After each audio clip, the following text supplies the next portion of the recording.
Hey everyone, this is the F4L icon, Sean Jazz Stevens, and we are here live from the F4L headquarters podcast as we get ready to do things the always, as we are getting ready to welcome our good friend, longtime friend, and one of our favorite guests to have on the show. Of course, that being Tim Collins, who are going to be joined with just momentarily. I'm going to pause the recording until Tim gets on here. We look forward to having Tim on. He's always a great guest. We love chatting about the pop culture and all of the other various awesome things that Tim does.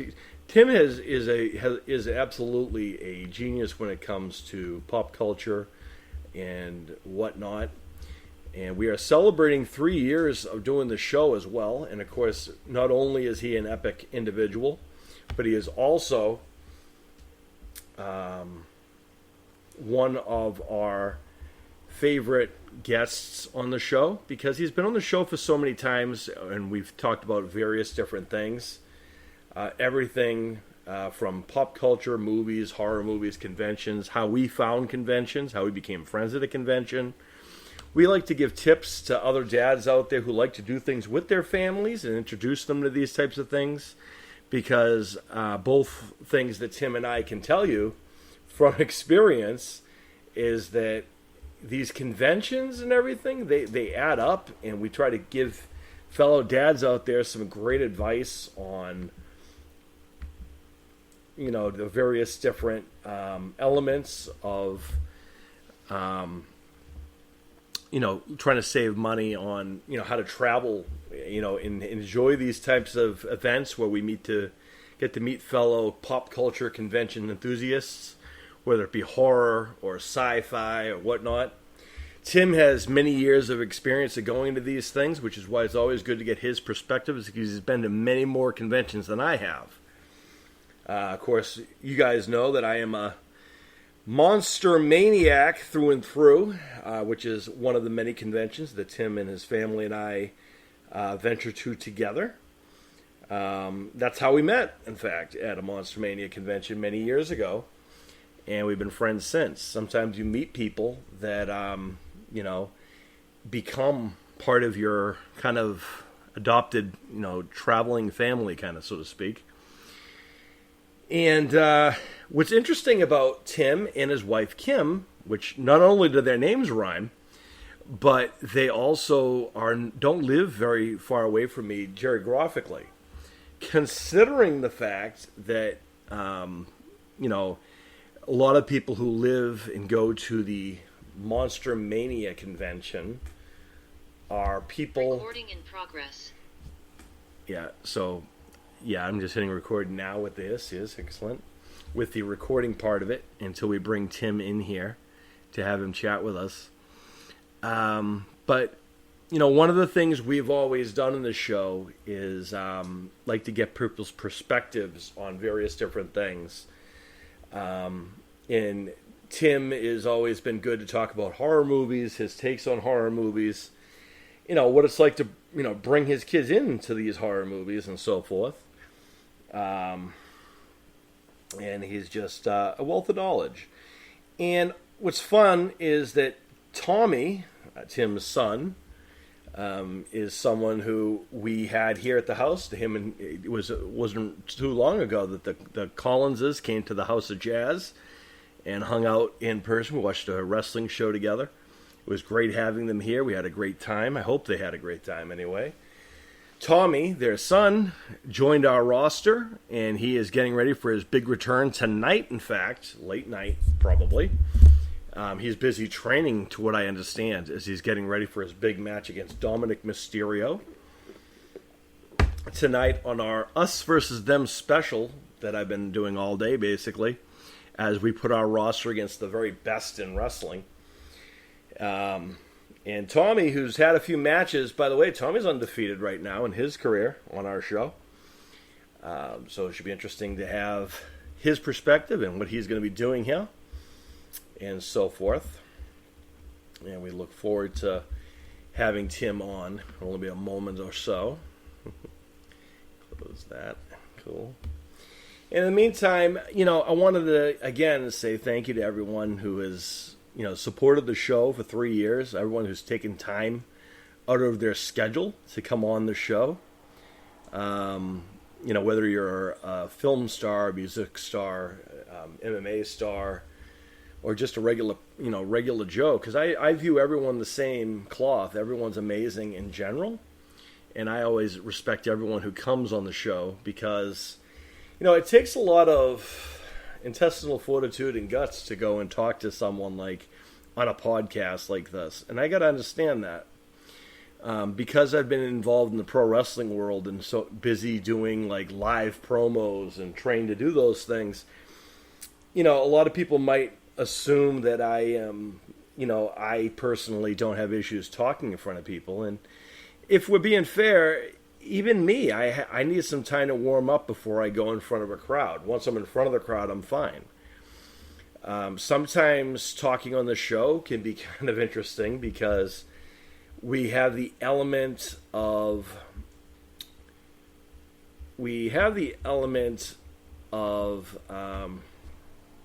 being able, if you would, to we have the element of knowing ahead of time what we're going to say and when we say it, but sometimes got to get those questions out, got to get the right answers. Or you got to make sure you can be able to understand the questions that people are coming and so forth. And we've had people on this show that this is their first podcast and they've returned before. We've had some people who come on the podcast. This is like second nature. Tim is actually going to be bringing a record as well, as this will mark his... I'm going to ask him if he remembers, but I believe this is at least his fourth time on our show, I believe, since the launch of the show. And that would actually be right on par with Jaden Brooks. The only thing Tim hasn't done as of yet is done a watch-along, which, who knows, maybe one of these days we'll do one of those. We'll have to chat about it when he comes on the show. Just waiting for that. And to be fair, I'm early on the show, for the record. Our show was scheduled for 9 o'clock Eastern Standard Time. So here I am. I'm a little early. We're starting things a little early, and that's okay. That's what happens. It's going to be a great show, I believe. And we look forward to having Tim on. And it's going to be a good time when he's on. Won't be long now, folks. Tim is also one of the most punctual people and one of the most well-equipped and well-organized individuals we've had on the show.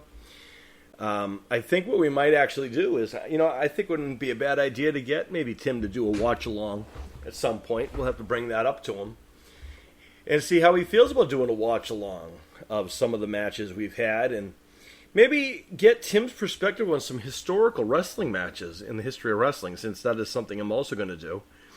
As I've been asked multiple times for numerous people to give kind of the history of wrestling. We might get Tim's perspective on certain things in wrestling, because I know Tim enjoys wrestling as well.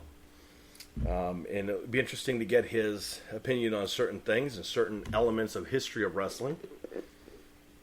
And yes, in fact, folks, you'll see me grabbing my beverages here and there. I got water going, which is actually technically it's Kool-Aid. And I also have iced coffee. Yes, I do. Double-fisted, as they say. And couldn't be better. Yeah, we're doing so. So, we're doing great here.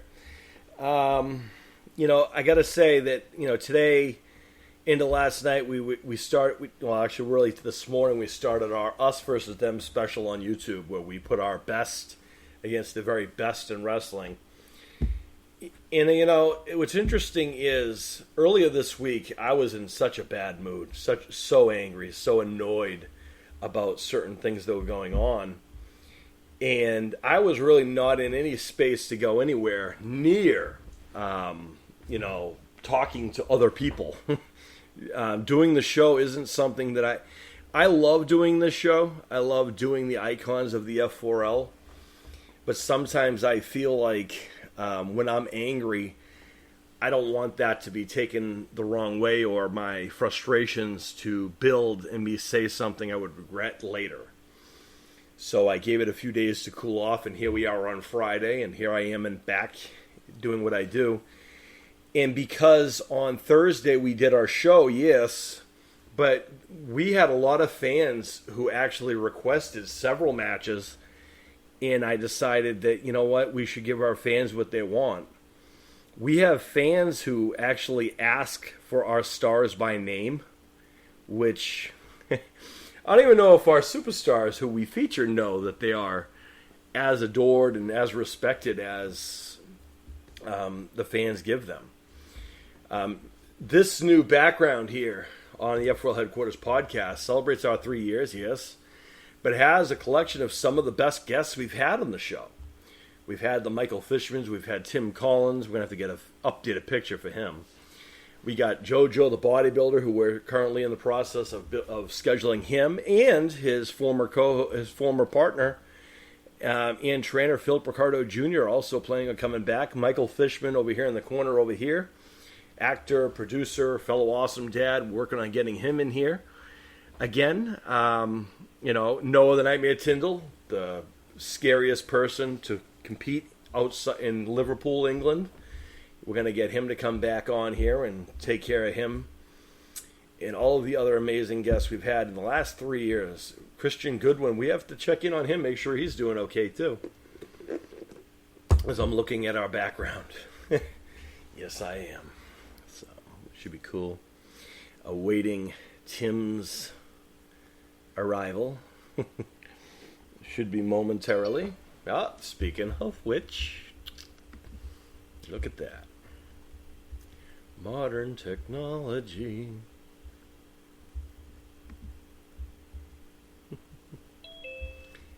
Hello, Tim. How are you?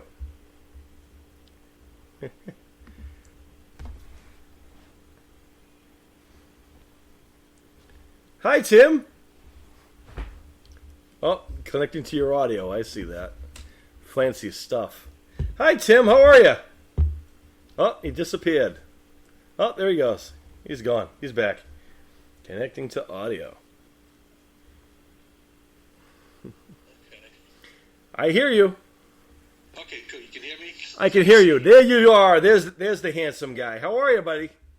Doing good. Sorry about that. Zoom and I sometimes don't get along. So. Yeah, you and me both. I understand that. 1 second. Let me turn my stuff on this side. We're going to turn you up a little bit so we can hear you all as well.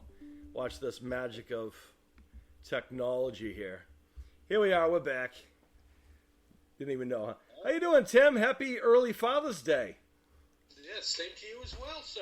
So, you've been on this I was just talking to people and telling them how I lost count. I think this is, your 4th time on the show? 5th time? How many times is this, Tim? You know. Oh, God, I don't know. You lost count, huh? At least 4 or 5. Yeah, we've done a bunch of these. Yeah, they're always fun, though, huh? Oh, it's always yeah. a good time. Yeah, Tim's always a good guy. This is our first time getting to do one of these on the new servers, huh? Yep. It used to always be just on the phone, on the audio. Yeah, well, now, we have the best of both worlds. Now people can both hear our voices from those worlds, but also people can see our loveliness that it is as well, which is just fantastic. It's a big thing for people seeing me, but I'll take it. Well, you got a fan base, let me tell you. So, anyone who comes on this show, you're golden with them. So. Anyone who watches our show on a regular basis is, familiar with the voices that they've heard. And now sometimes it's fun to see the faces that go along with the voices. It's kind of like, do you ever, meet one of those radio DJs we grew up listening to on the radio? Oh, yeah. And then you'd meet them in person, and you'd be like, oh my goodness, no wonder you do radio. Yeah. I mean, I've been on more than my fair share. I used to do security at the old the Boston Garden there. Oh. The guy who did the radio talk show stuff. They used to come in and do the games and stuff, and seeing them like I remember thinking, my God, you're fat. Right. And doing sports Lord, play. how'd you fit in a chair? It's like, you're huge. Right. Exactly. So it's always fun to see them. I remember one time we had a radio DJ come to our school when we were younger. I think it was when Jammin' 94.5 just started on the radio. And I don't tend to like that kind of music, personally. I'm not into the rap and hip-hop stuff. I'm a little old. Even back when I was in the 90s, I was old. I like my rock and roll, I guess. My hip-hop kind of... Huh? Yeah. Yeah, I'm more of like a, Aerosmith, Journey kind of a person. AC/DC. Yeah, I like rock, Yeah, a lot of 70s. Like for me, it's mostly 70s. Yeah. A lot of mostly 70s bands. Queen, AC/DC, Iron Maiden. Can't get better than that, man. Ramones, some of those, like, I used to be really into the punk rock scene, too, for a long time, so... That's awesome. It's a really great band. Not a lot of the British stuff, I will admit that. I used to like the Damned and, of course, the Clash, but hated the Sex Pistols, which... Right. Yeah, I wasn't a big fan of them, but I was a big fan of a lot of the American bands, Sure. James County, Patti Smith, Television, a lot of the early punk bands in the New York scene. Yeah. What's funny is when you were saying some of those names, I'm often, one of the things we're talking about is Father's Day and things like that, and kids and the generations and stuff. And going to conventions, I'm sure, and going as all over the place, you see it too. When a younger person wears like a band T-shirt like the Clash or the Ramones or one of these bands that we actually listen to, but yet they probably couldn't even name a song by whatever they sing. Are you familiar with this? All the time. That's interesting, huh? Out of it that people used to wear the CBGB's T-shirts, and I'd be like, have you ever even... You know what CBGB's is, where it was, do you know what happened there, it's got, actually, I can really save you some embarrassment. There's a really good movie with Alan Rickman in it called CBGB. Go and rent it and watch it, then wear the T-shirt. At least you'll understand something about what the heck the whole thing is about. Right, exactly. I always got amusement out of it. And then when we try to tell them this is what that's from, they're like, oh, no, this is just, whatever. Or they'll say, oh, I'm a huge fan. Oh, yeah? You're an Aerosmith fan. Oh, yeah, I love Aerosmith. What's your favorite song? Oh, Dream On. Yeah, what else? The song from... the song from Armageddon. I'm like, yeah, I know. Yeah, that's the song that everybody knows. The song from Armageddon you don't know the name of. Yeah, I know. Big fan. Yeah. I love Metallica. Metallica's my favorite. They could tell you Walk This Way, Dream On, and that song from Armageddon. Yeah, that song from Armageddon is exactly how they put it. Not the name of the title, but that song from Armageddon. I don't want to close my eyes. No, it's that song from Armageddon. Yeah, it's none of that. Yeah, that's right. Just, it's always amazing how that works. Or like you'll see the Metallica people wearing the Metallica shirts. Oh, I love Metallica. Yeah, what's your favorite Metallica song? Oh, Enter the Sandman. Yeah. Right. Like the song that everyone knows. Huh? You want to really get them to scratch their heads, ask them to name the first album. Right. What the name of the biggest song was. The name of the first album. And they just like hear crickets in the background. It's like, it's Kill 'Em All. Right. Can you name one song from their second album, Ride the Lightning, or something from Master of Puppets? Other than just Master of Puppets. And Justice for All. Yeah, exactly. I'll even give them that. I won't tell them, but it's like, even if they mention Master of Puppets, I'm like, oh, okay, at least they know that there's an actual song named after the title of the album, which Metallica didn't do that a lot. Right. They do it because they didn't do it in Kill 'Em All. They didn't do it in Ride the Lightning. Nope. And if I'm not mistaken, and Justice for All also did not have a song that was named after the album. Right. The album title. And this, they didn't have a Black song on the Black album. Right, actually, which I don't know if that was the real name of the album, which is right. where they like What's the Black album? The song you named, Enter Sandman, that came from the Black That's album. correct. That's correct. Yeah. And the other fun part about it is most people who are like hardcore Metallica fans really do not like anything from the Black album on. A lot of those Exactly. And I can tell you, being someone who's been to the shows, they don't like playing the new stuff either. So no, they don't. They know. Anything from Load, Reload. What was that? Oh God, I forgot the name of the one when they first introed the new bassist. Is that Monster or whatever it was called? Was that Monster? Like Saint something. Oh, Saint Anger. Saint Anger. Thank you. Yeah. Live Wire, I think, was one too. I think. Yeah. But the thing is that you sit there and you say that to them. Right. They don't like it. You look at real, the hardcore fans. It's these guys were from, they remember the thrash metal days back when they were with like bands like Slayer and bands like Megadeth and those were anything after. And in fact, I remember an old buddy of mine who was a big-time Metallica fan. He sat there and said, song 1, it ruined everything for Metallica because that was the song they first really got a hit out of that was a slower song. Yeah. And then I would be like, well, yeah, but they also had a song on Ride the Lightning. They'd be like, shut up, man. Don't mention that one. Right. Well, I can tell you, being someone who's seen the shows, they tend to do a lot of those older songs.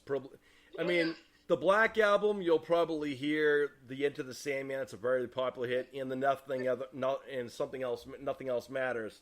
You'll probably hear sometimes Sad But True. Yeah, sometimes. But for the most part, you're always going to hear the early stuff, the stuff that everyone loves, the Injustice for All, the Ride the Lightning, the Metallic, Master of Puppets 1. That's the style of music they fell in love with when they started as a band. So exactly. This is kind of like that's the style they enjoyed playing. Right. So why did they slow it down? Yeah, because Black was a much more commercially viable album. Of course it was. I probably, for me, as a fan of Metallica, my favorite album was a kind of like a tie between Ride the Lightning and because it has my favorite Metallica song, Fade to Black. Great song. I love that song, and I also love And Justice for All. Gotta love that too. Which was the album that introduced him to Metallica, because even though I had heard Fade to Black, I didn't know the name of the band that played it because I never could catch the name on the radio. Right. So I had no idea who played it. It's like, that's a really cool song. And I'm like, who is that? I think they mentioned something at the beginning of the song, and it's like, oh, great, thanks, guys. Man. But it's just fun stuff back in the day, but it's like I love Master of Puppets. That's such a cool song. It really is. It's also the theme song for our Dream Masters section of our show. That's the male section of their show, is the Dream Masters, is Master of Puppets. James Hetfield likes it. That song helped me discover a young band called Lilac. Because they do a lot of covers, but they're a family heavy metal band. Okay. Two sisters, three brothers, two sisters, and I picked up on it because they did a cover of Master of Puppets. Oh wow! I was super impressed because the oldest kid in the band, the oldest brother, he was the guitar player. He was playing, making it sound like he was like. I'm like, yeah, remember that's two guitars on that. That's tough. Yeah, exactly. That was James and the guy that passed away there, the one that died in the bus crash. I think. The one that died in Europe. He died in the bus crash, and was he the bassist on it? Actually, I'm sorry, my mistake. I'm getting mixed up. That was the original bassist for the band. Dave Mustaine was the original guitarist. He got kicked out because of excessive alcoholism. Right. And Kirk Hammett took over for him. Right. But it's like, remember, when you hear a song like that, that's Kirk and James playing it together. Right. He was playing it by himself, and he was Didn't sound the same, I'm not going to lie, but damn, he held his own. Yeah, exactly. I was impressive to listen to. I was very impressed with him. I was like, like, you go, kid. That's talent. The kid's got some talent there. Yeah. Yeah, it's not easy to do. That's a hard song. You have to really know what you're doing to play it, and especially a lot of instruments to that song. A lot of different like solos you can get out of it too, depending on how you're playing it. It's a long song as well when you go to live, especially since they always add all kinds of stuff to it. Master of Puppets. Yeah, because the thing is people don't realize when they hear a song like that those chords are still being played. They're being played very fast, but those chords they're not like like the Ramones where you were getting one chord if you were lucky. Yeah. In a song. Exactly. Metallica has some really complex switches and changes in their guitar play, and then their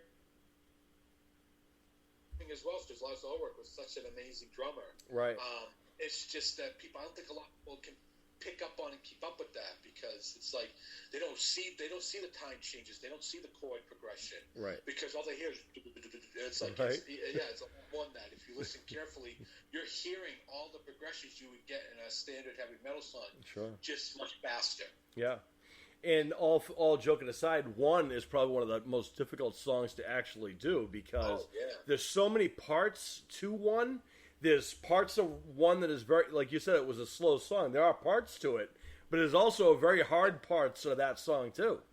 Oh, One. That's a very hard song. That's all over the place. One. Look at the tempo changes. That's like almost two different songs being played there at times. You can get confused.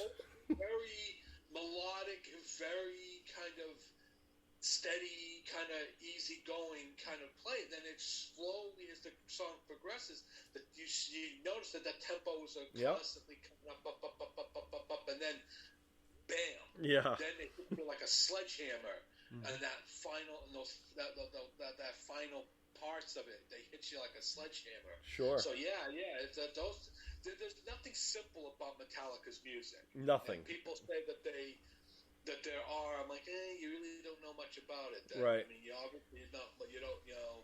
Go back to your hip hop. I mean, sorry, right. son, but that's. I'm like, Metallica is.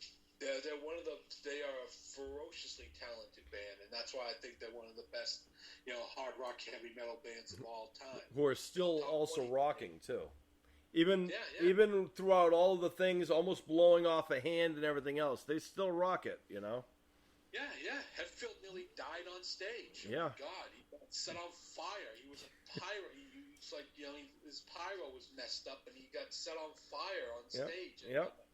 At Montreal, I think. Things I like remember that. It was that Guns N' Roses tour. Oh, the good old Guns N' Roses tour. Everyone loves touring with Guns N' Roses, I'm told. Huh? I'm told everyone loves touring with Guns N' Roses. Oh yeah. Top five experience. Well, my absolute favorite comment was they were doing like you remember that show Behind the Music? Oh, VH1. Yeah. On VH1. Oh, we used to love that stuff. I still love that stuff. They did one on Metallica, and I remember Lars and them all, like three members of the band saying the exact same thing. And everyone said, "Yes, we learned a lot on that tour. We learned what not to do when you're on tour." Yeah. And I'm like, yeah, man, that's the truth of it, man. Yeah. That's the truth of it, Yep. Absolutely. You learn. It's like Axl complaining about his throat bothering him while he's smoking a cigarette and drinking booze. I'm like, maybe you shouldn't be drinking and smoking. That's not good for your vocal cords. That's good for your throat. Right. You're not really good. You would think that, huh? Yeah. Common sense, but then again, when has that ever fit into the rock and roll? Oh, that's true. That's like my first show was what they called the Sanitarium Tour. That was the concert I considered to be my first concert was a Sanitarium Tour. It was basically a mini music festival. It was on the card. It was at the current Gillette Stadium before they had actual football there yet. So they just opened up the Foxborough Stadium, the new one, which is now Gillette Stadium. That's what they called it then, too. But they didn't even have football there yet. They had their concert there. And it's a huge place. You've been to Gillette, I'm sure.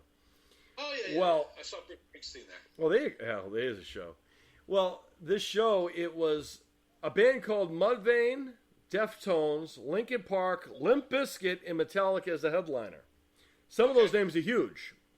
Mudvayne, now that's a good. That's a nice. I used to like I like Mudvayne. Yeah, Mudvayne wasn't a bad group. They're like the Melvins. They're one of the little-known Seattle bands. Right. You know, one of the little-known Seattle bands that came out during the grunge thing, and they never really got the notoriety that they. But they were very talented. Sure. Very talented. And they didn't mind their spot either on that show. No. But what a lot of people don't know is during that show there was some controversy because the group Deftones felt that they should go before Metallica, but everyone should be before Deftones. So in Deftones' eyes, I don't know if you're familiar with Deftones. I'll be honest with you, before that show, I wasn't familiar with the Deftones yet. Mudvayne did a great job. They opened it up the show. And then Deftones came on, and the other two groups were Linkin Park, and then Limp Bizkit, and then Metallica. Okay. And this is by the and well.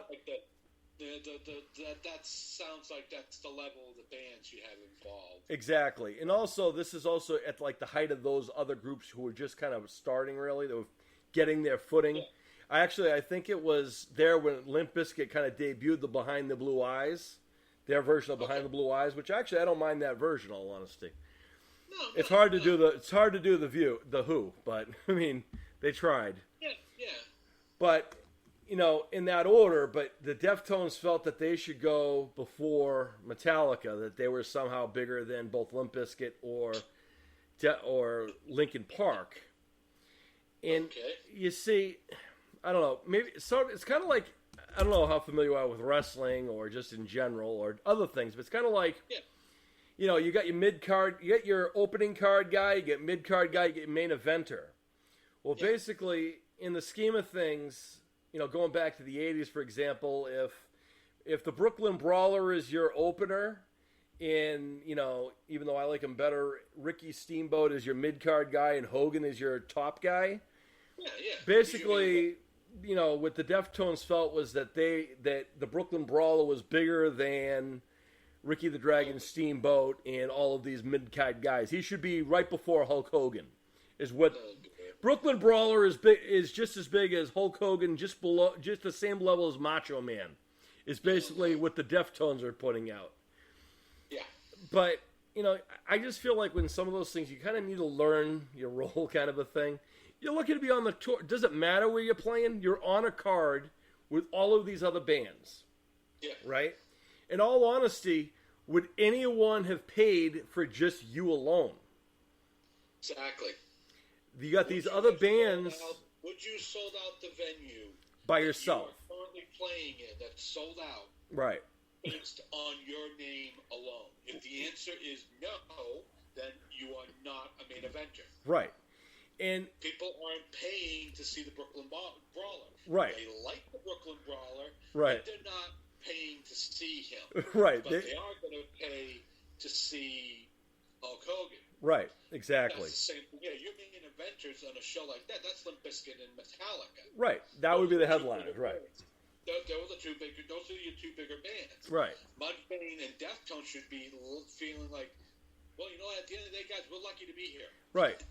And it looked like the Mudvayne didn't have a problem with their spot. It was the Deftones who said that, well, we're better than Limp Bizkit and we're better than Linkin Park. And I don't know, because I don't know anything you guys do. And his cool trick that he did is to prove his point, I guess, even though he did technically, it was like, okay, well, we're still Metallica. We still make the final rules.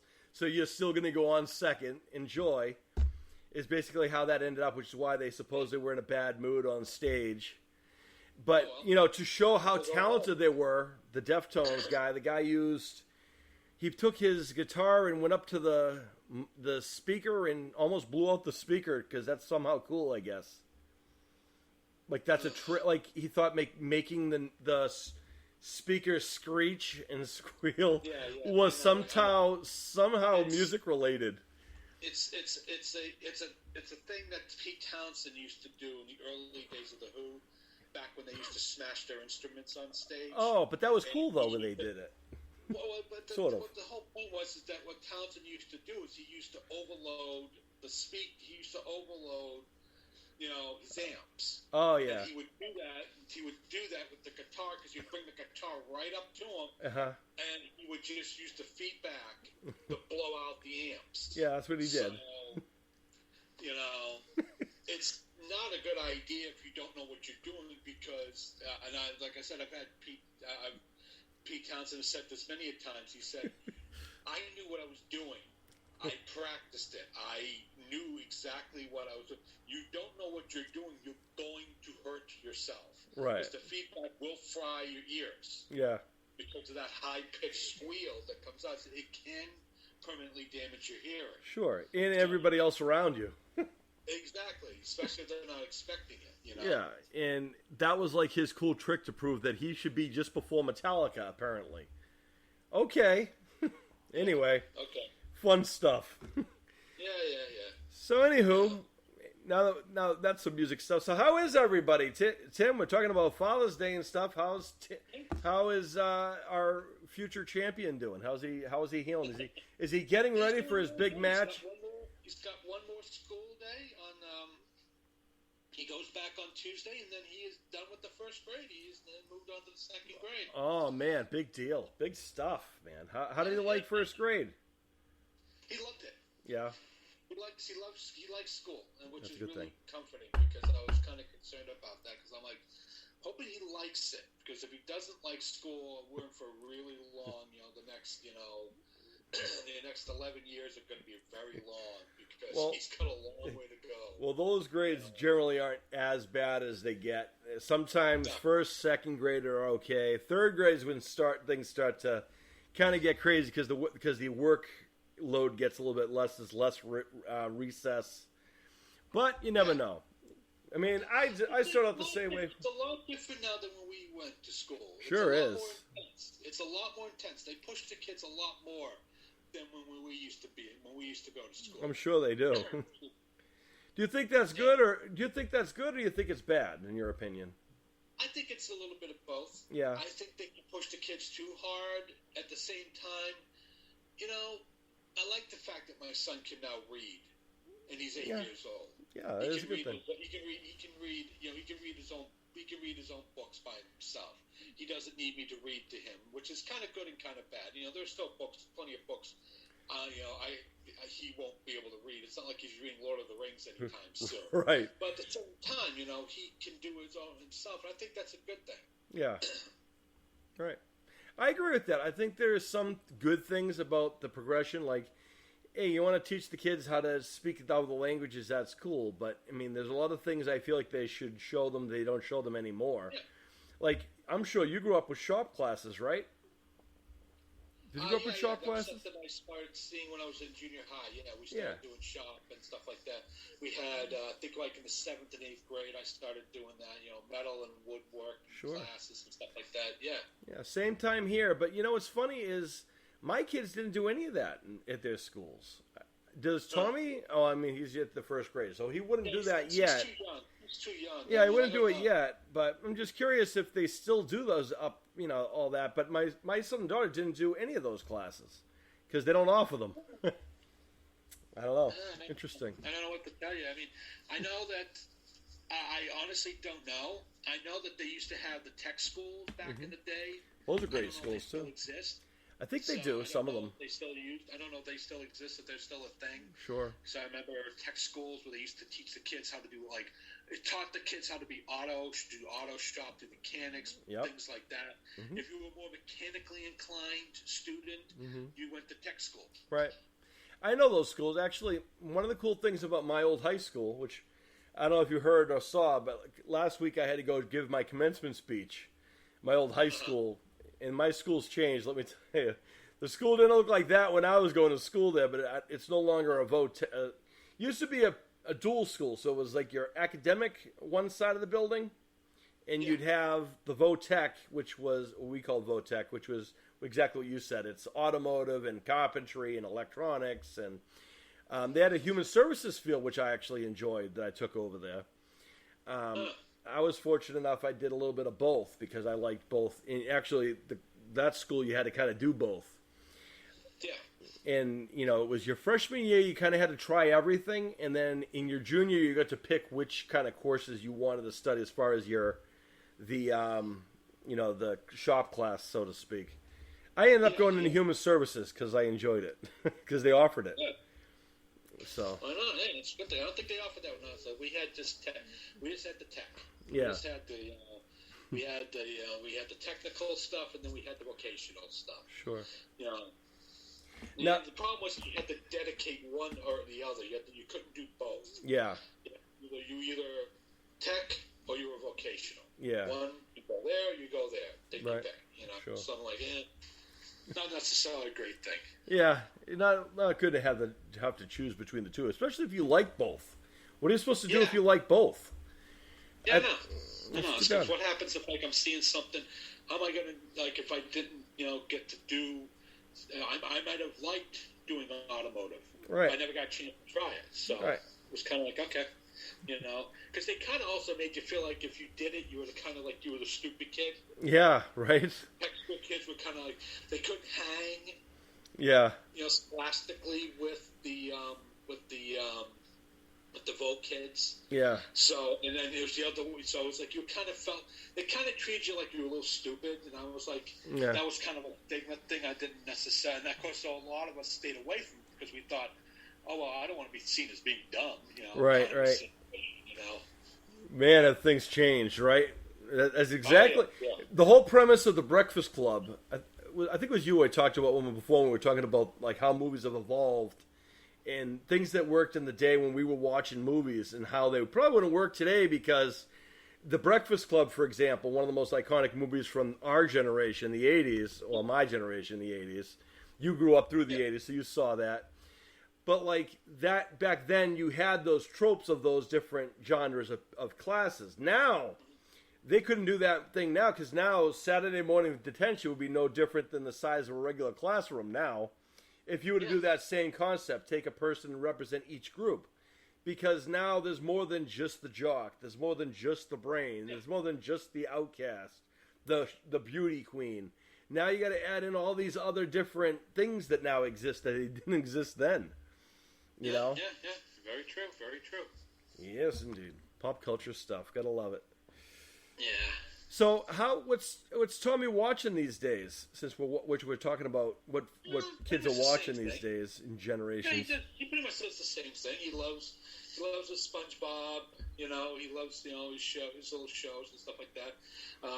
He really likes the Super Mario. He's into Super Mario now because of the movie. He really loved the Super Mario Brothers movie. Really had a great time with that. So, that was a big deal for him. So, like I said, he's pretty much got the same taste. He hasn't really changed all that much, which is kind of funny because he's not like, it's not like he's like, it's kind of like, so it reminds me of me. Like I said, I was at the same cartoons and stuff when I was a kid. I was Scooby-Doo, Bugs Bunny, Super Friends. That was my thing. That was my jam. Sure. Adam Ant, Yogi Bear. Oh, man. That was my jam when I was a kid. Oh, Huckleberry Hounds.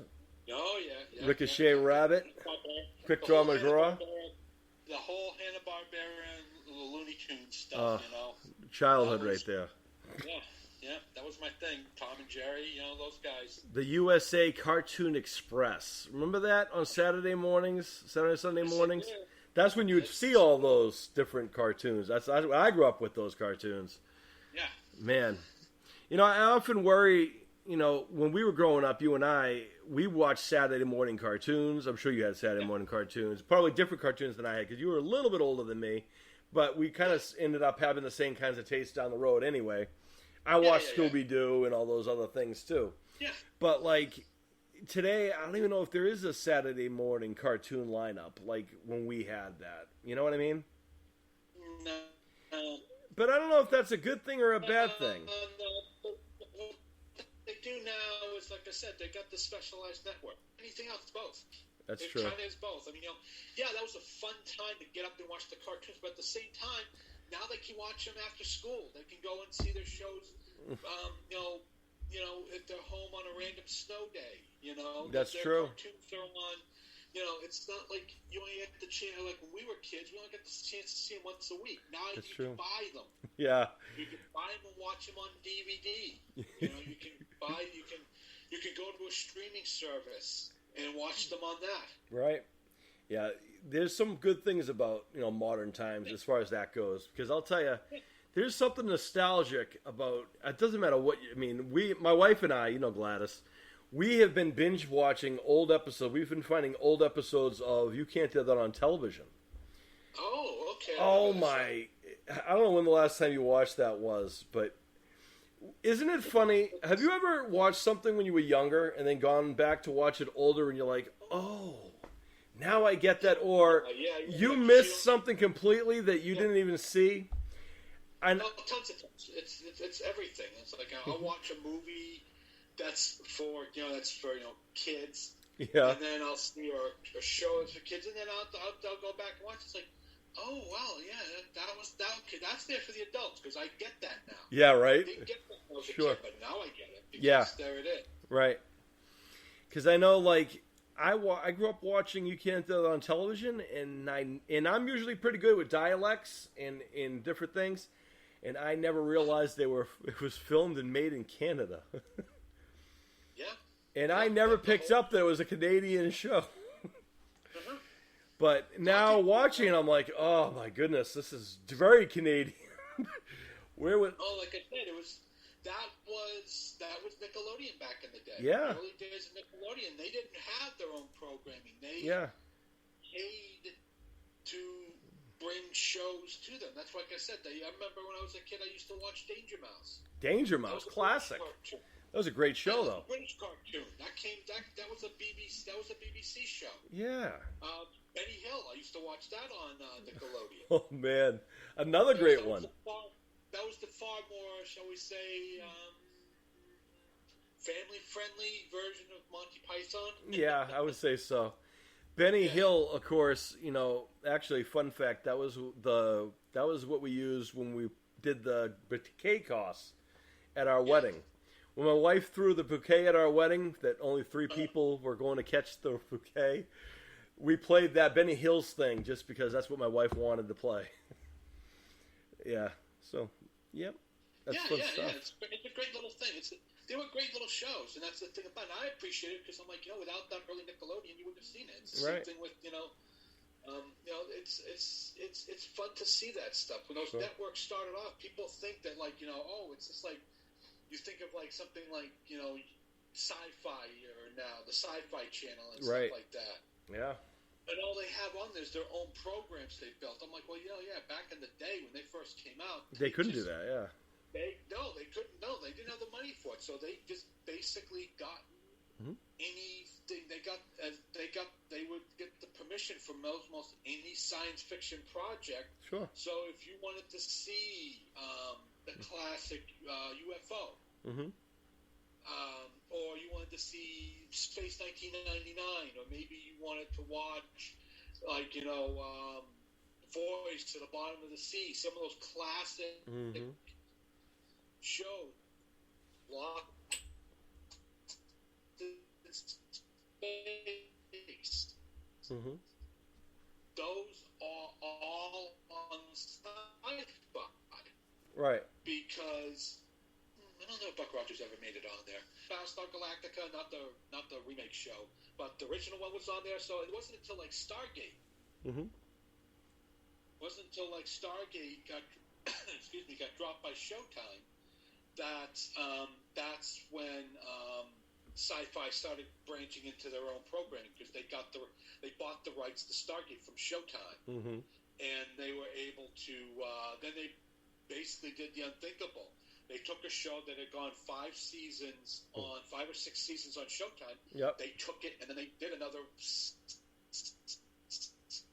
to 7 seasons with it. Yeah. Before they finally hung it up, it was kind of like, wow, that was impressive that they did that. Sure, absolutely, it was. And actually, Sci-Fi gets a lot of people like to give them a hard time, huh? It's funny, I like the Sci-Fi. You always get. Go ahead. Yeah. You know, I grew up on the original stuff. Original Star Trek. You know, I mentioned Space 1999. That was a personal favorite. I remember watching that when it was on the network. Mm-hmm. You know, I remember the original. I remember when it was originally on the networks. And I used to watch it every. I think it was every Friday or Saturday night. I think it was. I can't remember exactly what night it was on, but I remember watching it. No, I predate cable, so I mean, I used to watch it on the networks. Cable. There you go. Before I had cable television, you know, because then it came out in this. Anything that came out in the 70s, that was pre-cable television. Yeah, that's what people forget. That it's like, yeah, yes, there was a time when cable TV did not exist. That's true. The internet. You know, there was a time when cable television didn't exist. Right. And if you're looking pretty much anything between 75 and 78, there was no such thing as cable back then. Right. So it was only on the 3 networks. There wasn't a fourth one. There was no Fox.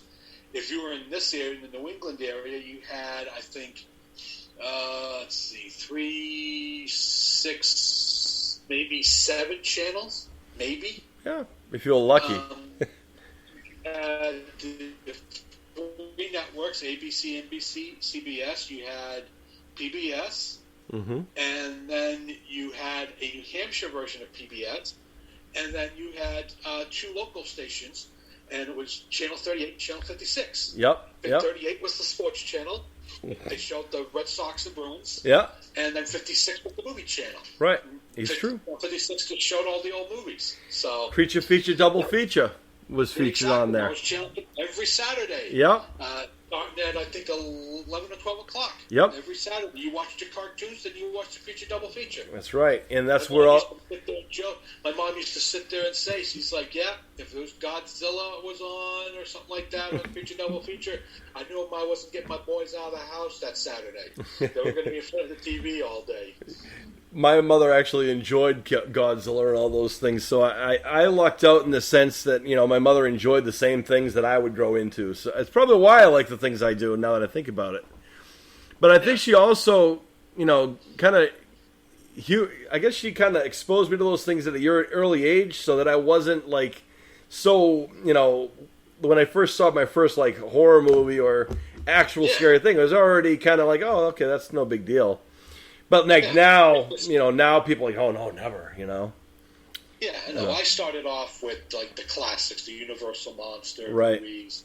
You know, Wolfman, Dracula, Frankenstein, Creature from the Black Lagoon, Invisible Man, classic, all of those. Black and white films. My mom, if it was black and white, my mom let me watch it. That was one of the. If it was in color, if it was Hammer, I could watch it, but anything else, she wanted to kind of let me see that. Oh, okay, it's okay. Because there's, like I said, some really cool films I got to see when I was a kid. You know, You know, people consider them classics. Some people don't. Like Planet of the Vampires. You know, The Brain That Wouldn't Die. You know, some really good stuff. Man, you know what? A lot of people forget if it wasn't for those films, there would be no films like we have today. That are just all over the place. The other. Without Psycho, you don't have Black Christmas. Without Black Christmas, you don't have Halloween. Without Halloween, you don't have the slasher movement. Exactly. And without the slasher movement, you don't have modern films like Scream and Saw coming out. It's so true. Each one begets the other. Exactly.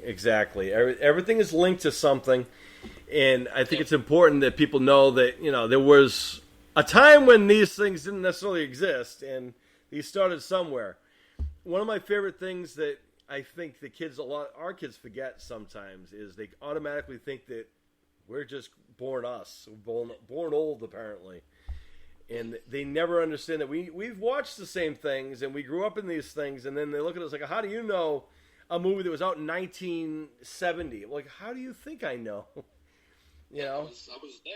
I was there when it came out. Yeah, 1980s. I was around for that. Like, I can sit there and say, I saw Jaws. I didn't see Jaws on cable television or on, on a DVD or something. First time I saw Jaws was at the drive-in. Oh, man. At the drive-in. I went to see Star Wars at the theater when it first came out. Did you have a hard time going swimming after Jaws, out of curiosity? I still have a hard time going swimming after Jaws. Okay, so you and my wife are in the same boat, by the way.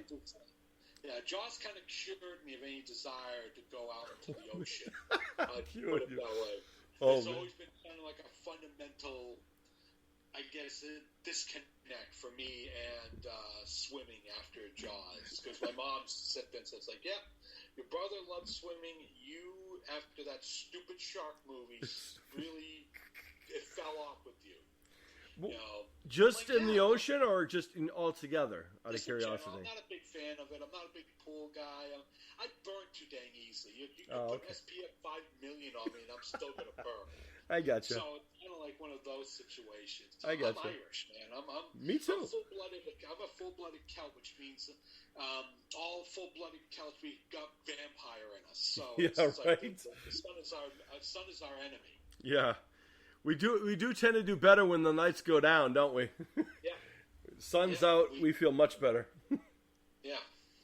It's true. Yeah, my wife also doesn't go swimming for that very reason. She doesn't want to go out of the ocean.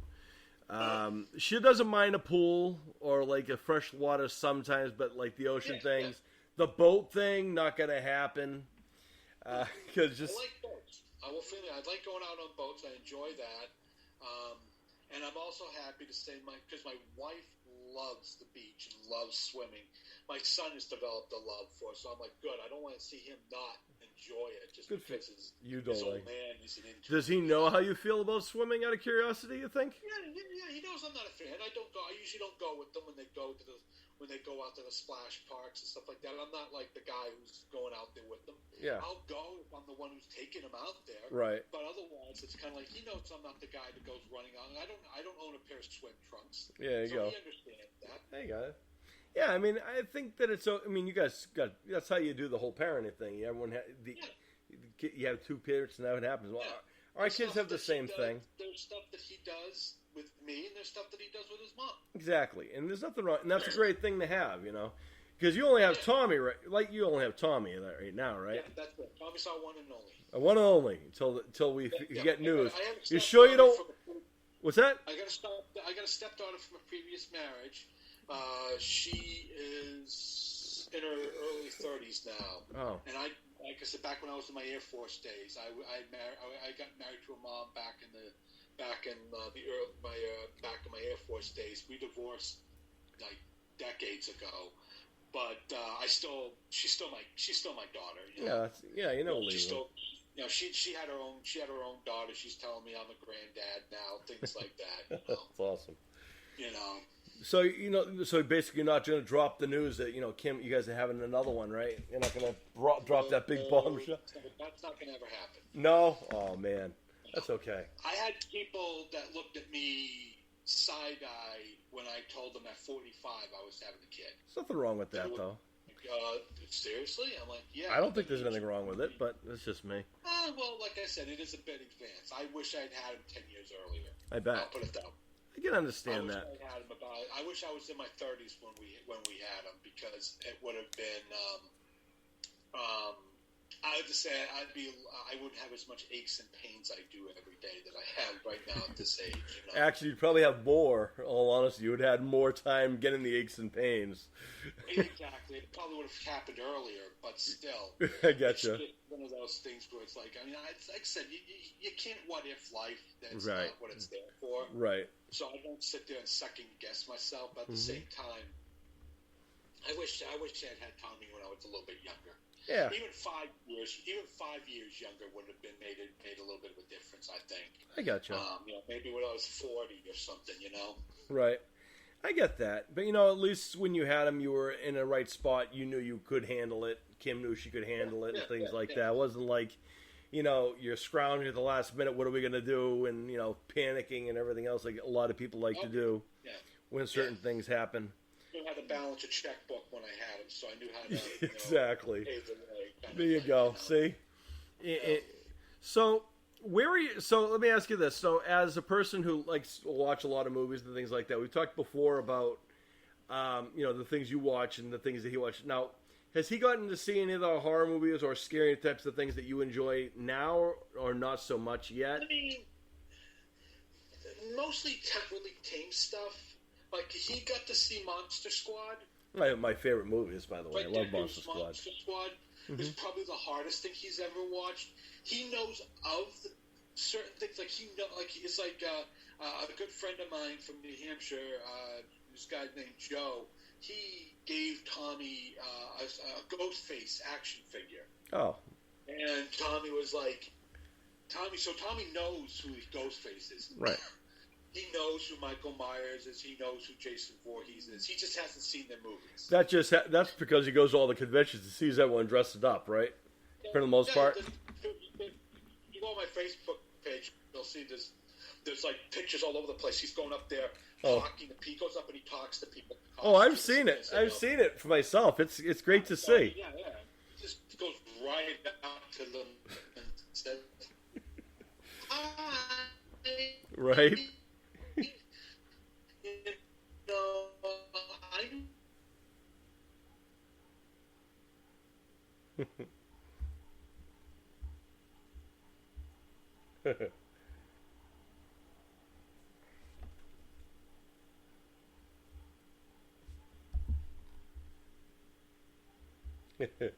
Oh. You back up? Oh, there you are. There you are. We lost you for a second there. I don't think I went anywhere. You popped off my screen there. I did. That's funny because on our screen you disappeared, but that's okay. Maybe we just went to took trip to the Matrix, I guess. I guess we went to the Matrix. I guess that's that thing. Yeah. Oh, it's okay. It happens. Can't trust technology. Yeah, that technology thing.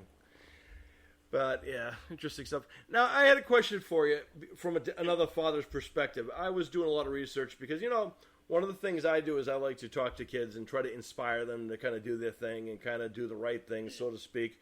But I'd also like to, tell someone who they should, look up to for advice because everyone's going to have their heroes, right? And we're not going to tell someone who's better than others, but I wanted to get your opinion on, I don't know if you've heard of this guy, Andrew Tate. Have you heard of Andrew Tate by any chance? Can't say that the name does not ring a bell. Well, no, that's okay. Because a lot of people don't. Because I didn't know who he was until recently because it's become such a thing. So Andrew Tate is one of these social media people. He was, I guess, a kickboxer. Are you still there? He disappeared again. This is fun. Froze. Hang on. There you are. You're back here. Okay. Technology, I'm telling you. This time you didn't disappear. You just froze. Oh, I just froze. That's what you did too. Anyway, let's try to work this again. Anyway. So Andrew Tate is like one of these supposed social media guys. Okay. And he, I guess, was a kickboxer back in the day. And I guess he's one of these people who he talks to young men and tells them what being a man is like and talks about what being masculine man is and basically tells them how, women are just an object kind of a deal and, men are the alpha species kind of a thing. Apparently this is I can understand why I've never heard of him because he sounds like an ass. But, okay. My favorite kind of response because that's kind of what my opinion was at first. And it still is, not far from it. But, a lot of these young kids are looking at people like Andrew Tate for like advice and things like that. Don't know why. But they look at guys like him and like guys like Elon Musk and all these guys who have bit big. Yeah. In your opinion, as a fellow father, if some guy, out of curiosity, because I want to see if I'm the only one that feels this way. Now, granted, Andrew Tate talks about being fit and being healthy, and again, he's a kickboxer, all these things. If some guy, I know you have a son, but let's say you had a daughter, you said you had a stepdaughter.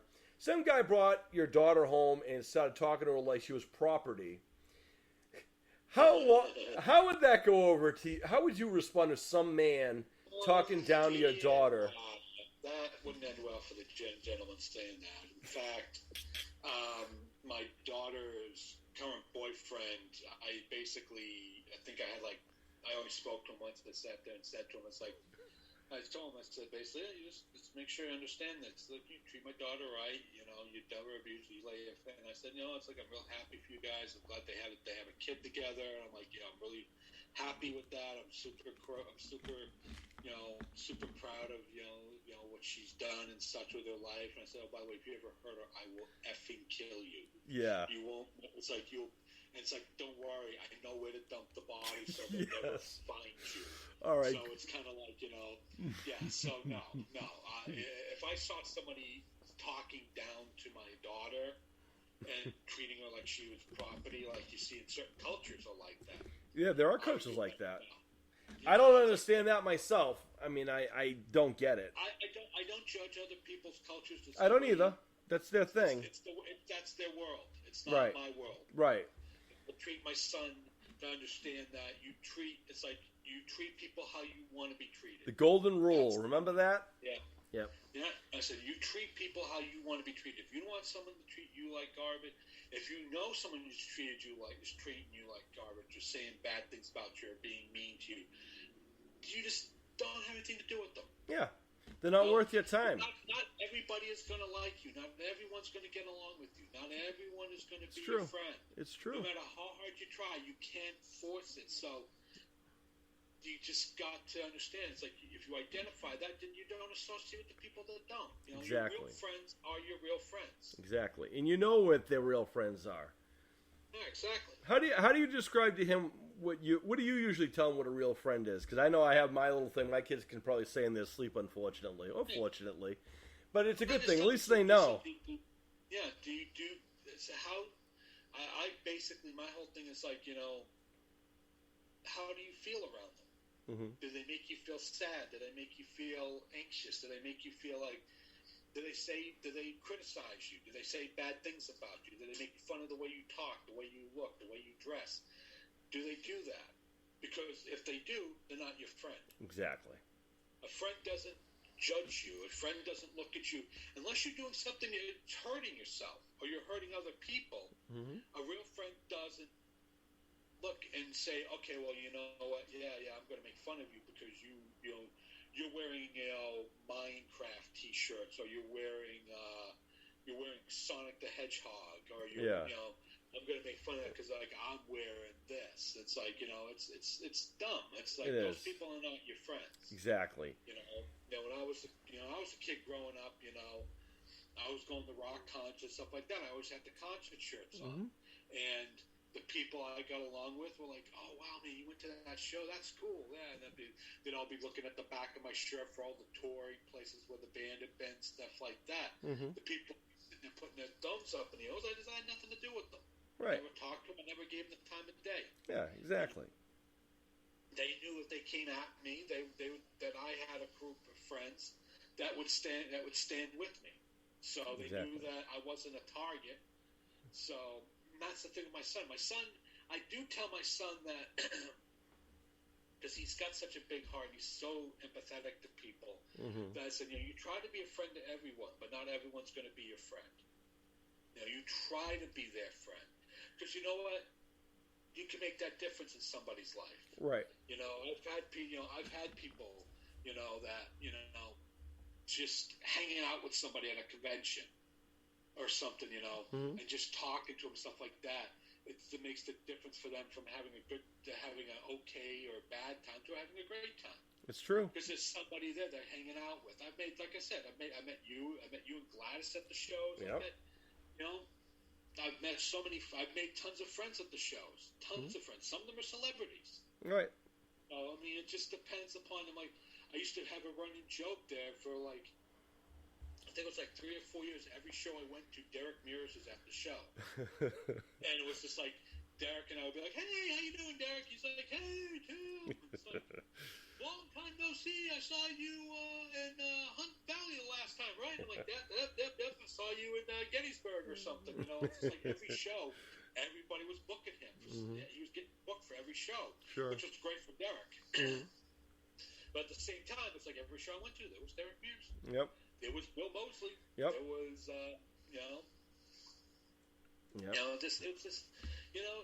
but like I said, you try to be, you listen to people when they need someone that, I try to be the guy that listens when they need somebody to talk to, and at the same time, if they need advice, I try to give them the best advice I can give them. Exactly. If it's something that's out of my range, I'm not afraid to sit there and say, I'm not really that's not really something I can.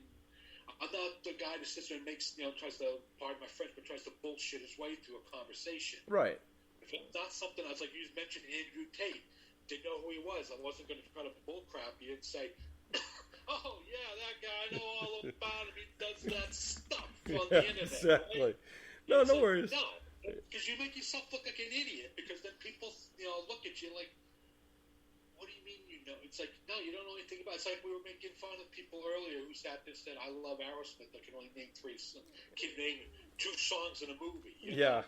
That's just somebody who doesn't know anything about the band. It's like, don't put on the airs. If you don't know something about it, something wrong with that. There's tons of crap I don't know about. Yeah, same thing with me. There's plenty of things I don't know about. You know? I can write you can fill entire encyclopedias with all the crap I don't know. Right, me too. That's why we live and learn. That's why we continue going, exactly. And we add those extra wrinkles to our brain, as those old PSAs from the 80s told us. Yep, you learn. You teach yourself. You learn to do new things. It's like, there's a ton of things I know how to do, but I also know there's an equal number of stuff I don't know how to do. So Be humble, and that's how you learn. Exactly. I tell people all the time, as much as you think you know, you should never be afraid to ask for learning something else. Me, I've been in the wrestling world a long time. I actually had to do the math. It's 25 years I've been in and around the wrestling world. But there are plenty of things I don't know about the wrestling world, and I love learning and hearing things that I didn't know about prior. I'm always learning something new. And you would think in 25 years of wrestling, I should know everything. No, there's always something I don't know and learning. I love comic books. Doesn't mean I know everything about, Deadpool that ever happened.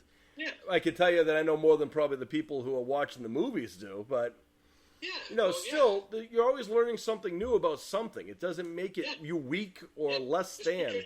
Because you're a strong point. It's like, I've been a wrestling fan since Bob Backlund was the champion. Old WWF. Oh, man. Doesn't mean I know everything about it. There are volumes you could sit there and throw at me like, what?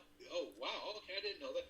Like, I didn't know who a Kenny Omega was until about 5 or 6 years ago. Back when he was in New Japan, before AEW and all that stuff came in. It's like, and I was like, this is like one of the most famous wrestlers in the world. I'd never heard of him. It was kind of like I was a little bit disappointed with myself. I'm like, I never heard of this guy. And he's supposed to be one of the top. He's one of the number one guys, but he just was never on. I was a WWE. I was in TNA Impact Wrestling. Mm-hmm. That was my thing. I was into back in the day in the 90s, I was in the Monday Nitro with WCW. Yeah. He was never in those. He never was in that. He was never there. So I never heard of him. Right. It happened. And that's the same thing with me. I didn't hear. I'm going to be honest with you. Half the guys in AEW, my wife will rattle off names. I'm like, who? Even now, I'm like, who?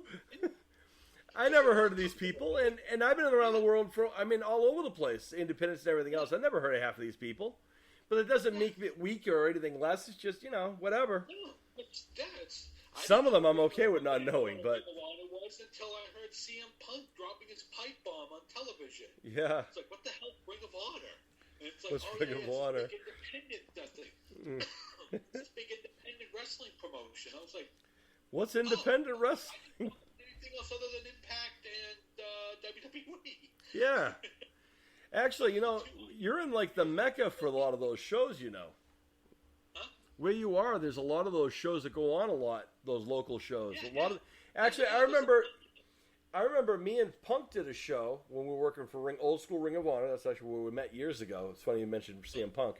We did a show for Ring of Honor not far away from you over there in Somerville in Good Times. I don't know where that is. Yeah. Back in the day.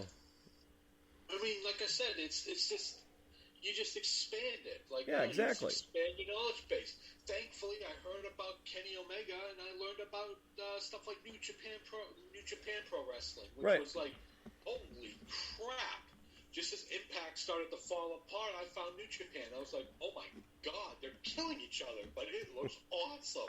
Then you got that style coming in, and that's AEW. AEW's got that style. It's got that high-flying style, that lucha libre and that the luchadors and stuff. It's just like, damn, that is great stuff. And I never would have known it was happening unless I had basically overheard this name, Kenny Omega. I was like, ooh, what's a Kenny Omega? What's a Kenny Omega? I haven't seen him. He did this match, 5-star match with this guy with Kenji Okada. I'm like, who's that? Okada? Right. And it's just like, you've never heard of New Japan? I was like, no, I never heard of New Japan. It's like, you've been around since the 70s and you didn't know what New Japan was? Like, look, I just told you I don't know what New Japan is. Like, you got to turn on this station on this such and such day and time and watch it. And I started doing it. I was like, oh my God, that is incredible. It's like, so this is the Japanese, so this is what they did with Japanese wrestling. So I was like, wow. It's just like, completely floored me. And all because of one name. Yeah. It's got a whole world of wrestling I didn't know existed, all because of one name. And that's just because I was like, oh yeah, man, that Kenny Omega guy. I didn't try to bull crap my way through. It's like, oh yeah, Kenny Omega, yeah. Like, who's that? Right. It's interesting because you did it sounds like you did the same thing I would do. If I hear someone's name, I don't know who that is, let me find out. Because I didn't know who Andrew Tate was until I heard his name. I'm like, who the heck's Andrew Tate? Because I hear a lot of these people say, oh, Andrew Tate's this, and I'm like, who is Andrew Tate? You're on Dr. Phil. How does Dr. Phil know who he is and I don't know who he is?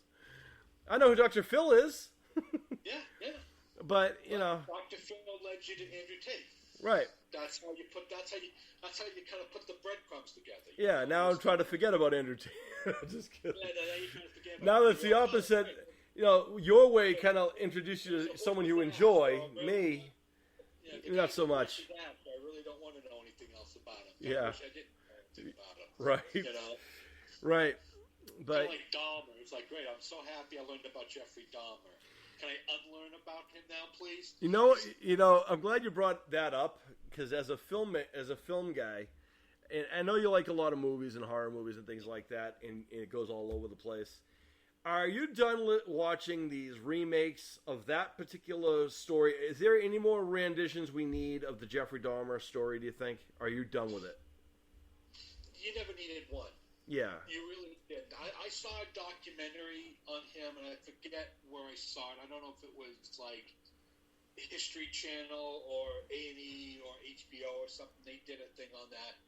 And to be absolutely honest, it's disgusted me to the point where I know that they did a whole bunch of Jeffrey Dahmer kind of biopics. I've never watched any of them. Yeah. Never had a desire to watch any of them because it's kind of like, I don't want to know anything about this guy. Yeah. It's like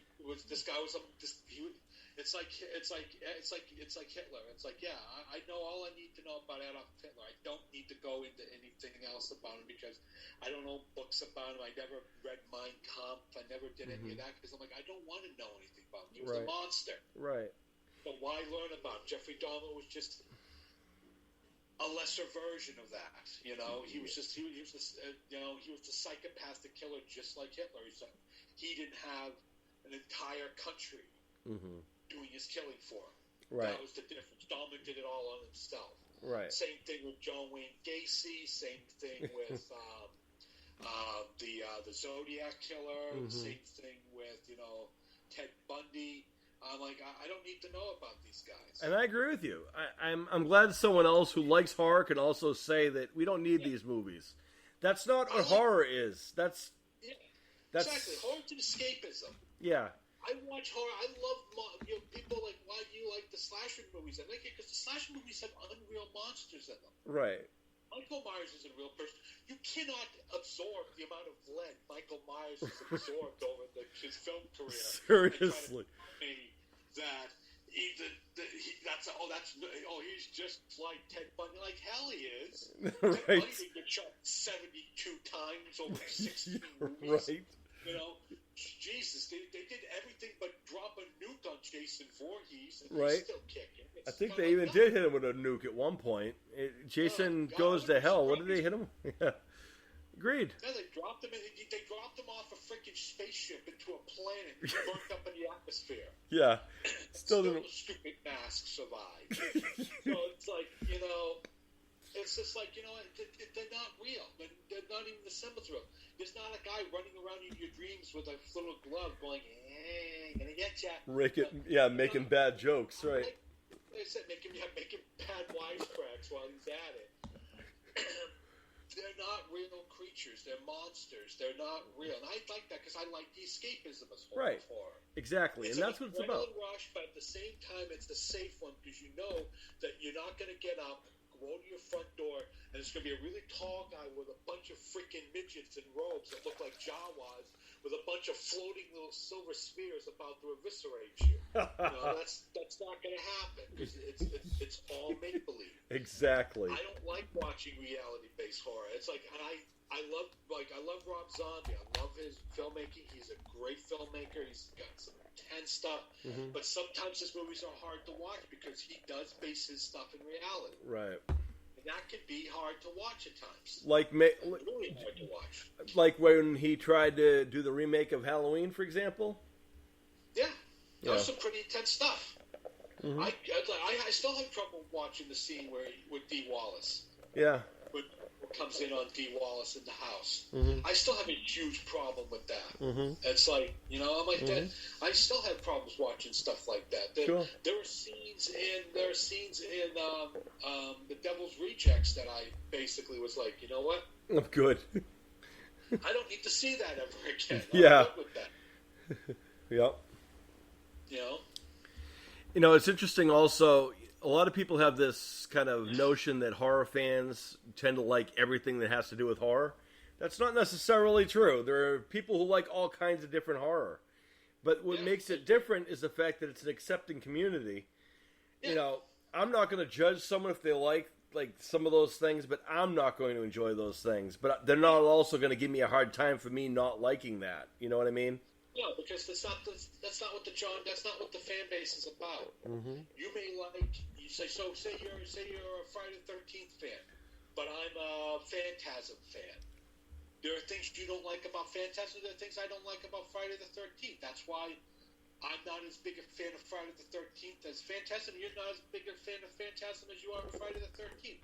We don't sit there and say, "Oh, you suck because you don't like my stuff as much as you think that is better than my stuff." Because I understand, hey, it's all based on opinion, and everyone's welcome to have their opinion. Right. It's I'm actually exactly. In all honesty, some things I like to try. I mean, I'm still catching up on movies that a lot of people would assume I've already watched. Yeah. But I know a lot about them because I've heard a lot about them. I've read a lot about them. And sometimes you just know about movies without ever watching them. What I'm doing now is actually going back to watch these movies that everyone makes such a big thing about. Yeah, But I wanted to ask you your opinion on this too, because my wife and I go through this sometimes. Okay. Have you ever, because I know you watch a lot of horror movies, like you suggested the movie X to us, which we both liked, by the way. Good. Now, my wife and I rarely agree on. What's that? Actually, a prequel called Pearl. Oh, I know. We watched both. Have you watched Pearl yet? Yeah, I own Pearl. Oh, there you go. There you go. I bought Pearl the minute it came out on Blu-ray. I got it for because I like X. Yeah. I like the first film, and there's going to be a third one, which is going to be a direct sequel to X. Right. Which will be interesting to see what they do, but still, yeah. So, but please, I'm sorry. No worries. No, I'm glad you brought that up because that's exactly kind of my point. Like, because you gave that suggestion to us, and my wife and I don't always agree. Even though we're married, we don't always like the same kinds of horror movies or the same movies in general. But one of the things I found is, like, all these people who watch these movies are supposed to be so, like, loved by everybody.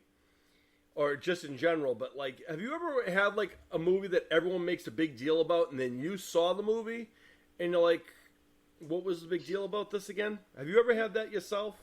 All the time. Happens all the time. Okay. The best example I can give that I call my hobo with a shotgun example. Everyone was raving about this Rutger Hauer film called Hobo with a Shotgun.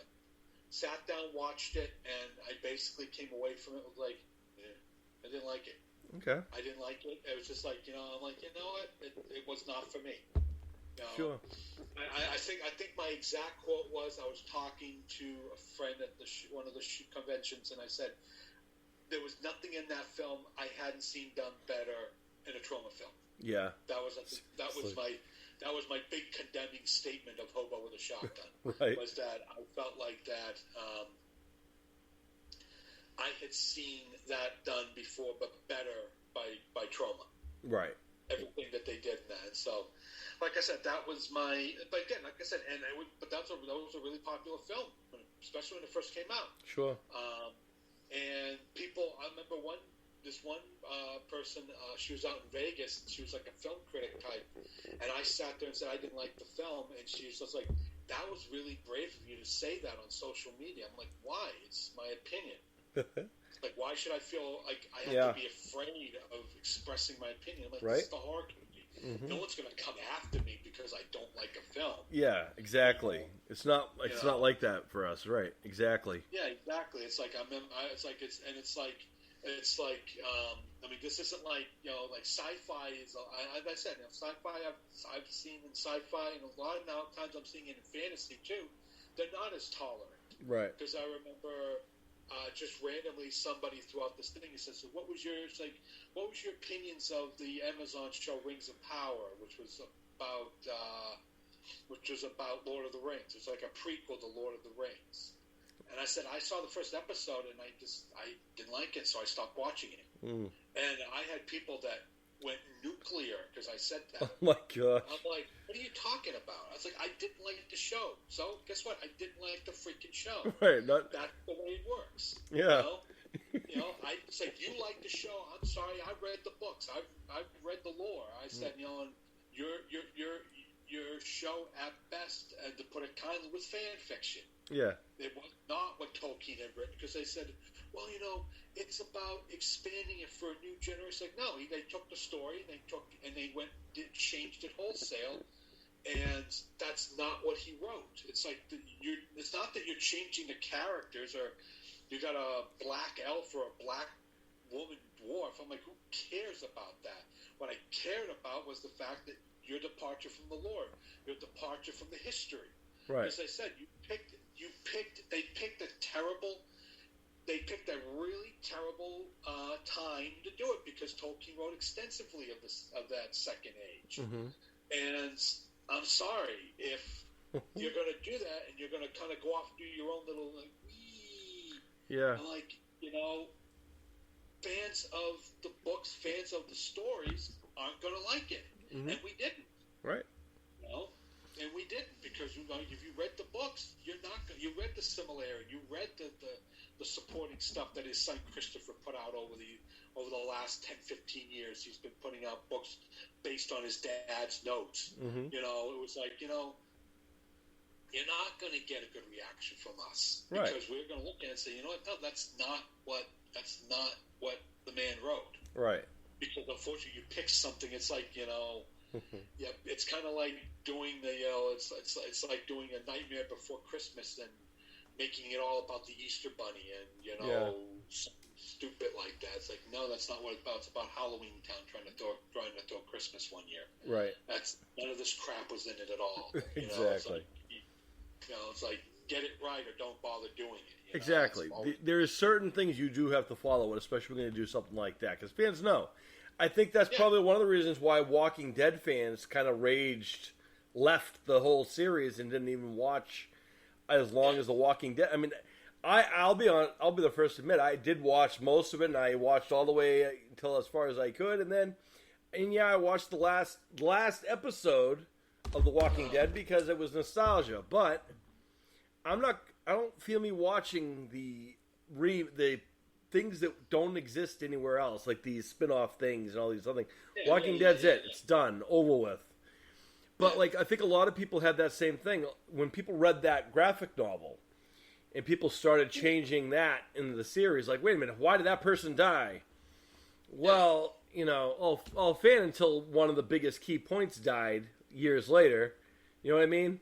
Like, those fans who would, excuse the early days of it going, the show and the comics different. Because obviously, I could tell you from, I just got done adapting a book to a screenplay.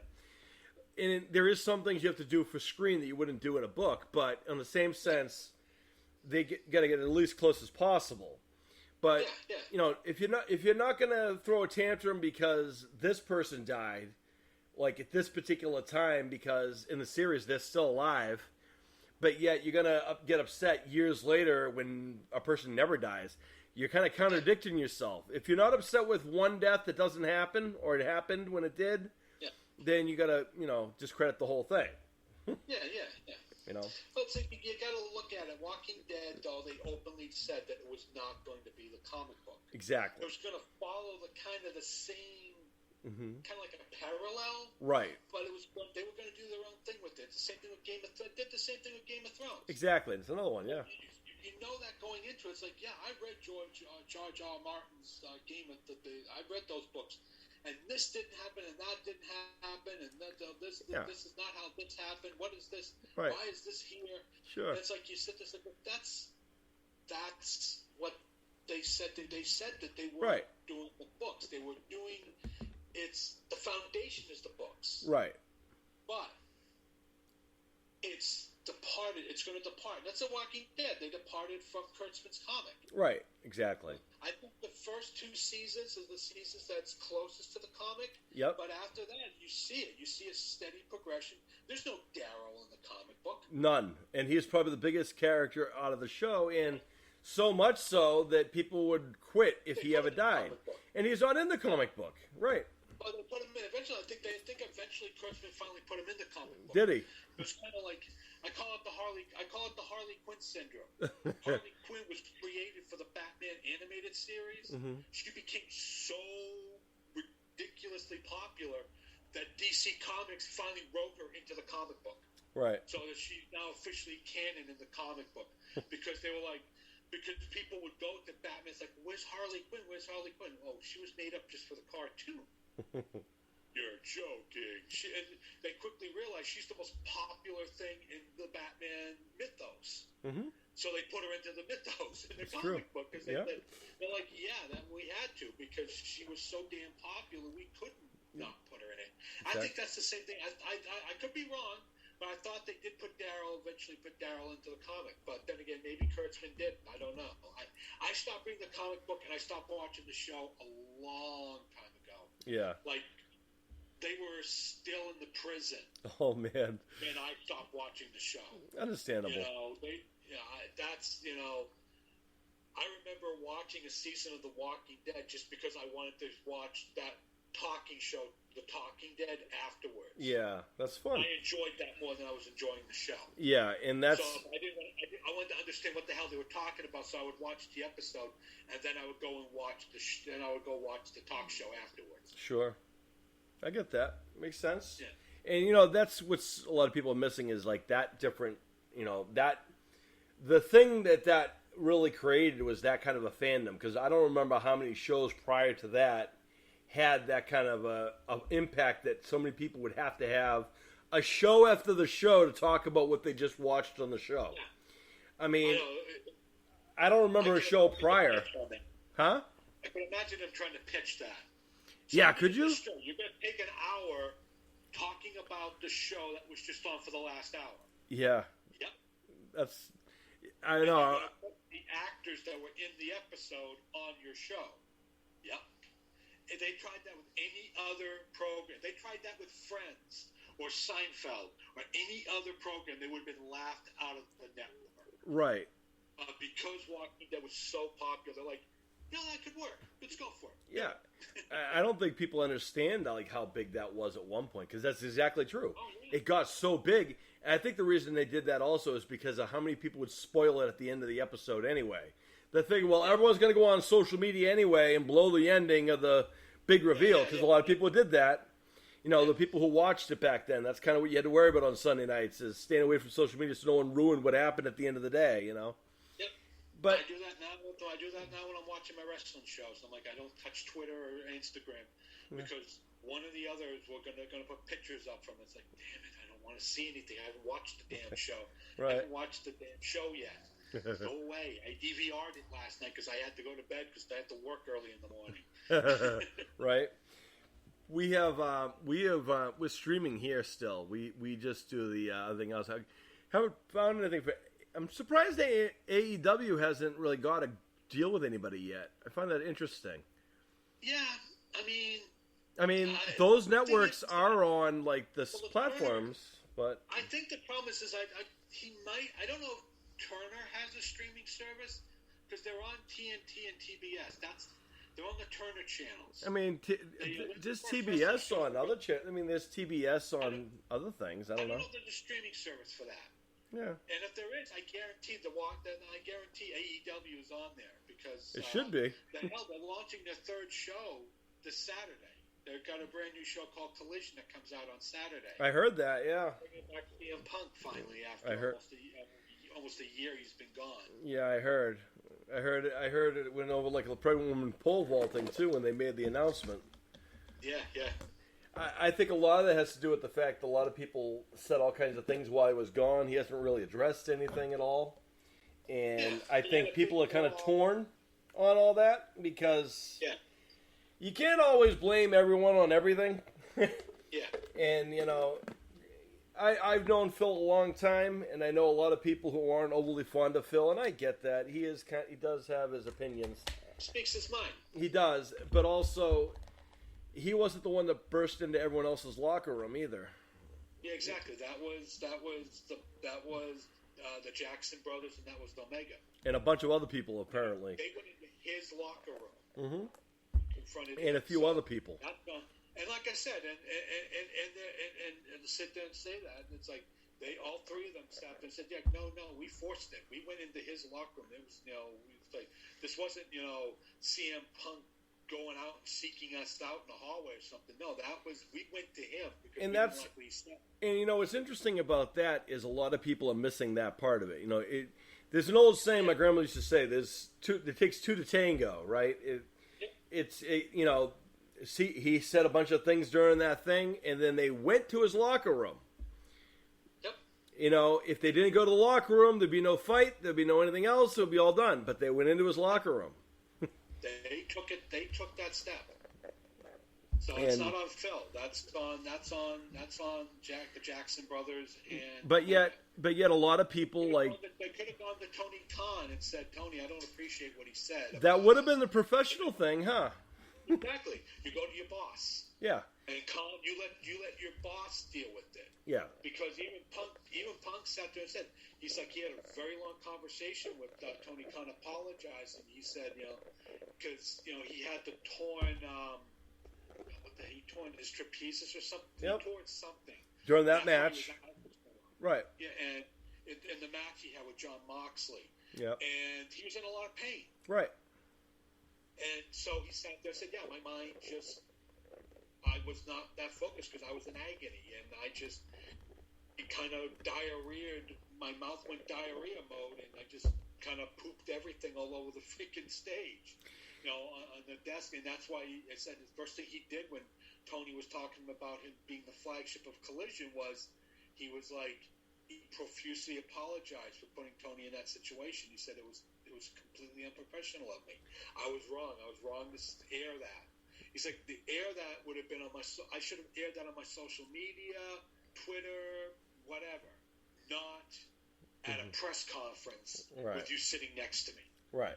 Because he said some pretty nasty things about Colt Cabana. Mm-hmm. And Colt Cabana is that's how that all kicked off, was that Colt Cabana is a really good friends with the Elite, which is Omega and the Jacksons. And of course, before that, he was friends with CM Punk years ago, and then they had that fallout. CM Punk and he, because Punk started in ROH.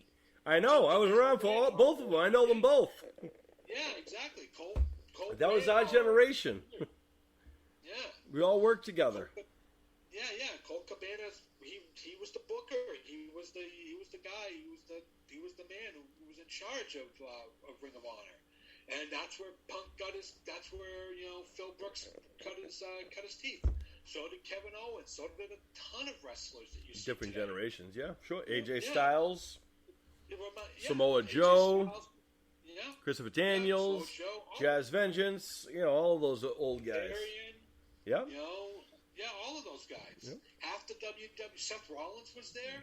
Yep, Tyler Black. Moxley was in ROH. Everybody. So it's kind of like a more modern day version of what they do with ECW. ECW, all those great wrestlers that you saw that went to WWE and WCW, they all come to Jericho, Guerrero, Mysterio. All of those. It's right. Yeah. A lot of people forget they come from somewhere. That's right. Yeah, they all started at ECW, and it's the same thing with ROH. A lot of the modern stars that you're seeing on television today, they started in Ring of Honor. That's because that's where you broke in. Yep. Independence. You got to earn your stripes. Yep. But I also know that in the early '80s was the AEW, was the AEWA, American Wrestling Alliance, out of Minneapolis, Minnesota. Mm-hmm. Vern Gagne's little thing. That's where you got Hulk Hogan. That's where you got Shawn Michaels. Yep. Just to name drop a couple of like greatest of all time guys. Yep. They all started in the AWA, and then they ended up in the WWF. You know? That was birthed during the old territory days when everyone came from different territories. Kids, no, that would never work today because that would be too much television for people. Wrestling fans would like it because parity back in the territory days. Yeah, that was the difference. WWF didn't own everything. Right. You had. Well, I wouldn't sit there and say World Class Championship Wrestling out of Texas or AW, the American Wrestling Alliance out of Minnesota, were a challenge to WWF. But you did have Jim Crockett Promotions. That was pretty much their equal back then, because they had Flair, they had the Road Warriors, they had the Four Horsemen, they had Sting, Then, of course, you had the WWF, they had Hogan, they had Savage, right? So it's kind of like there was a lot more parity back then. Sure. That's one of the things about AEW. AEW has brought a lot of parity back to wrestling. And because they work with other promotions, they've kind of brought those promotions to the forefront. People who may not know about, Ring of Honor or about Japan Pro Wrestling. It's like you got the pay-per-view coming to AEW this month. It's called Forbidden Door. That's basically AEW and New Japan doing a pay-per-view together. It's like the old Starcades. Back in the 80s. Oh, man. When AWA used to promote, they used to put out they used to do the Starcades together. Sure. Great American Bash.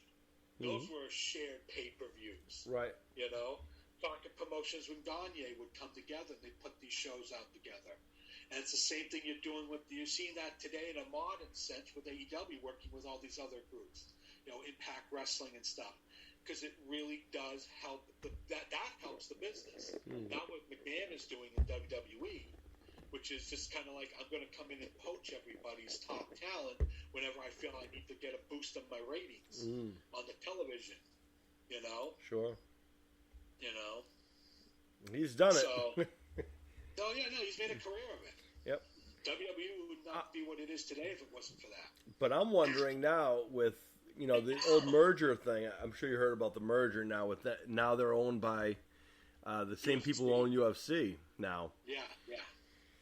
I'm wondering how it's going to be working. How those guys are going to be taking orders from other people now. That's crazy. Well, I don't think it's a cross thing. I just think that now that they're all underneath one umbrella, that all the money is going to one place. Yeah, but they still have someone. But for the first time, Vince McMahon has to answer to someone else. Yeah, I know that. That's what's interesting. Instead of the same thing for Dana White. Dana White has to answer to someone now. Yeah, there's somebody above them now. And that's something they never had. They never had someone saying, "Okay, well, what are you going to do here?" They don't have that. So I think that's going to be interesting. And I personally like the UFC stuff because I did martial arts before I went into wrestling. But I love wrestling because that's something I always enjoyed. But I feel like they're two separate entities. I feel like having a company that owns both, I feel like people are going to get confused. Yeah. I don't think you're going to have, UFC and WWE putting on shows together. You're not going to get that. But it does I think what will happen is when a UFC guy hangs up his gloves in UFC, he goes to a WWE. I mean, we've seen that before with guys like Brock Lesnar, Ronda Rousey, Ken Shamrock, to name a few. Yeah. Bobby Lashley, Dave Batista. Yeah, Dave Batista all started in MMA or UFC. Mm-hmm. Also Daniel Puder, but no, everyone forgot about him. CM Punk, but everyone forgot about him too. But anyway. Well, he technically officially had one match. Two, and he lost them both. Okay, he had a second one. I didn't know he had a second one. Yeah, he had two. He lost both, but that's okay. Hey, at least he should. I know the one I heard about when the guy caved his skull in about 15 seconds. Oh, yeah, that might have been the second one. I'm not sure. I didn't see the first one. No, I heard about it. I blinked and it was over. That's what I remember. Yeah, pretty much. Poor just guy. Like an old Mike Tyson fight back in the 80s. Yeah. Oh, man. You know, one of the things I don't think people understand about those UFC things is it's not like wrestling where they'll draw it out. It's about, it's a fight. It's not about, how showmanship it is. It's about getting in there who's going to win. So all this build up to this big match, it's not like Roman Reigns versus Cody Rhodes where it's going to go on for it's not going to go on for an hour. This match, it's going to be over in like 2 seconds. If someone gets a good hit, it's over, or taps out, or whatever. Well, I remember I was watching a thing about Lesnar, his first big UFC fight. Yeah, and he lost. He did. A lot of people forget that he did because he went up against a submission specialist. Yeah, the guy got him into a submission hold, a real submission hold, and got Brock to tap out. Right, and it was like. And, the match, they said, lasted about 45 seconds. Yeah, it was quick. First round. I learned. He said, I learned it. I was a striker. And this guy basically took some shots from me just so he could get me in close. And I threw a punch at him. He grabbed it. He put me in that damn arm bar. And all I know, I was tapping out 10 seconds later. Yeah. He was like, because there's nowhere to go. There's no way to break the hold. Right. There's no ropes.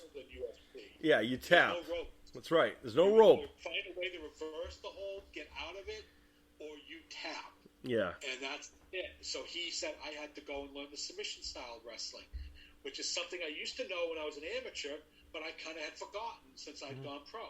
Right. Because you don't really use submission style when you're doing pro wrestling. Right. That's why he brought the Kimura lock with him when he came back to the WWE. Because he wanted to show people how devastating submission holds were. Yeah, they are. I like submission wrestling personally. He would be like breaking arms. Right, breaking arms. It's interesting that people who, people talk about who's tough and all this stuff. People we talked about earlier how people talk about how women aren't as tough as men and all these other things, which is a thing. I would love for some regular dude to tell Ronda Rousey she's not tough. Good luck. I tell my wife all the time, I said I would put money that Ronda Rousey could probably beat up half the WWE roster right now by herself. Shayna Baszler the other half. They're very tough women. I'll put it this way, the guys who don't know how to really wrestle, I would agree with that. But the thing is that if you have, as I said before, and I've always kind of made sure I predicate whenever I sit there and say, it's like, girls shouldn't fight a guy because the guy would win. I said, you have to understand, they have to have the equal training. Right. If I go up against Ronda Rousey, you can be bringing flowers to my gravesite afterwards because she will kill me. But if I was a fully trained UFC fighter, going up against Ronda Rousey, it's not going to go so well for her because I can do the same thing she can, and I hit harder, I hit faster, and I have better reach than she does. I'm bigger and I'm stronger, and that's just genetics. Right. That's not sexist, that's just genetics. Right. But the training has to be there. Right, exactly. If you put me on a court with a WNBA basketball player, I'm going to look like a horse's ass against her because I can't play basketball to save my life. But if I can play basketball at least a collegiate level, guess what? That girl's in for a bad day. Yeah, exactly. Because I'm going to be able to do things she can't do, especially if we're playing full court. Right. If I'm playing a full court style game, I'm going to have this. It's just, and it's not arrogance. It's just that's the law of nature. but you have to have that same. You have to have a level playing field in that regards that you're both into that sport. You're both right. You're both at least competent in that sport. Right. You know, if you're not, then guess what? You're right. Ronda Rousey would kick the crap out of anyone until she hits like Conor McGregor or something. Right. Conor McGregor would clean the floor with it. Why? Because Conor McGregor's a fully trained UFC professional fighter, and he's modern too. Ronda he can do faster, stronger, and it's just because he's built. He was born that way. It's not any knock on Ronda to say that. That's why I don't believe. That's why I have problems with trans stuff in sports, because it's like if you're dealing with a person that's biologically a male, saying that they are now a female and they are going to be competing in a sport where they are now faster and stronger than everybody else because they still have all the advantages of being a male. That's kind of like, is that like? Is that? Do you think that? Fair. Do you think that that's kind of the idea for Nyla Rose? You know Nyla Rose. She's on the AEW roster. Yeah, she's a trans. So she's a man who was transitioned into a woman, but she was a woman's champion. She's fighting women. Yeah. And she went through the whole thing, though. Don't forget, she did go through the whole sex change. Well, no, I understand that part of it, but she was once a man, as we mentioned earlier, right? Once a man, and it's wrestling. So don't forget that. That's exactly. Athletically speaking, yeah, she could tear everybody's heads off in there. You're right. You're not going to find. No offense to all the and AEW's got great women's wrestlers. Some of the most talented and most athletic women you'll ever find on any wrestling circuit anywhere. But Nyla Rose would clean their clocks, all of them. Right. Because she's just bigger, faster, and stronger. And that's just that's the way she's just. Unfortunately, that carried over. Even though she went through the full transformation, if you want to call it that, I guess. But she did go through it, and she did complete it. And she's like, just the plumbing is all female plumbing down there now. All of that stuff is, But she was a dude at one time. Right. So, that's why she's bigger and stronger than every other woman in AEW. Right. But unfortunately, it's wrestling, so that's not as much to say if she was in UFC. Right. It's a different story. Have more of a problem. It's a different story because you don't have. I hate to say it, but it is. I mean, the endings are scripted. You know who's going to win the match. Right. Exactly. This is not something that's decided while you're wrestling. Right. Exactly. Or fighting in general in UFC. Your job is to. Your job is to make it look as impressive as possible. Right, exactly. That's the idea. Yeah, but you're not. You are dealing with a predetermined. This is a predetermined conclusion. Exactly. Unless you're Hulk Hogan, then you change it in the middle of the match, because you decided, no, I don't want to lose today, so I'm just going to let you know I'm not losing today.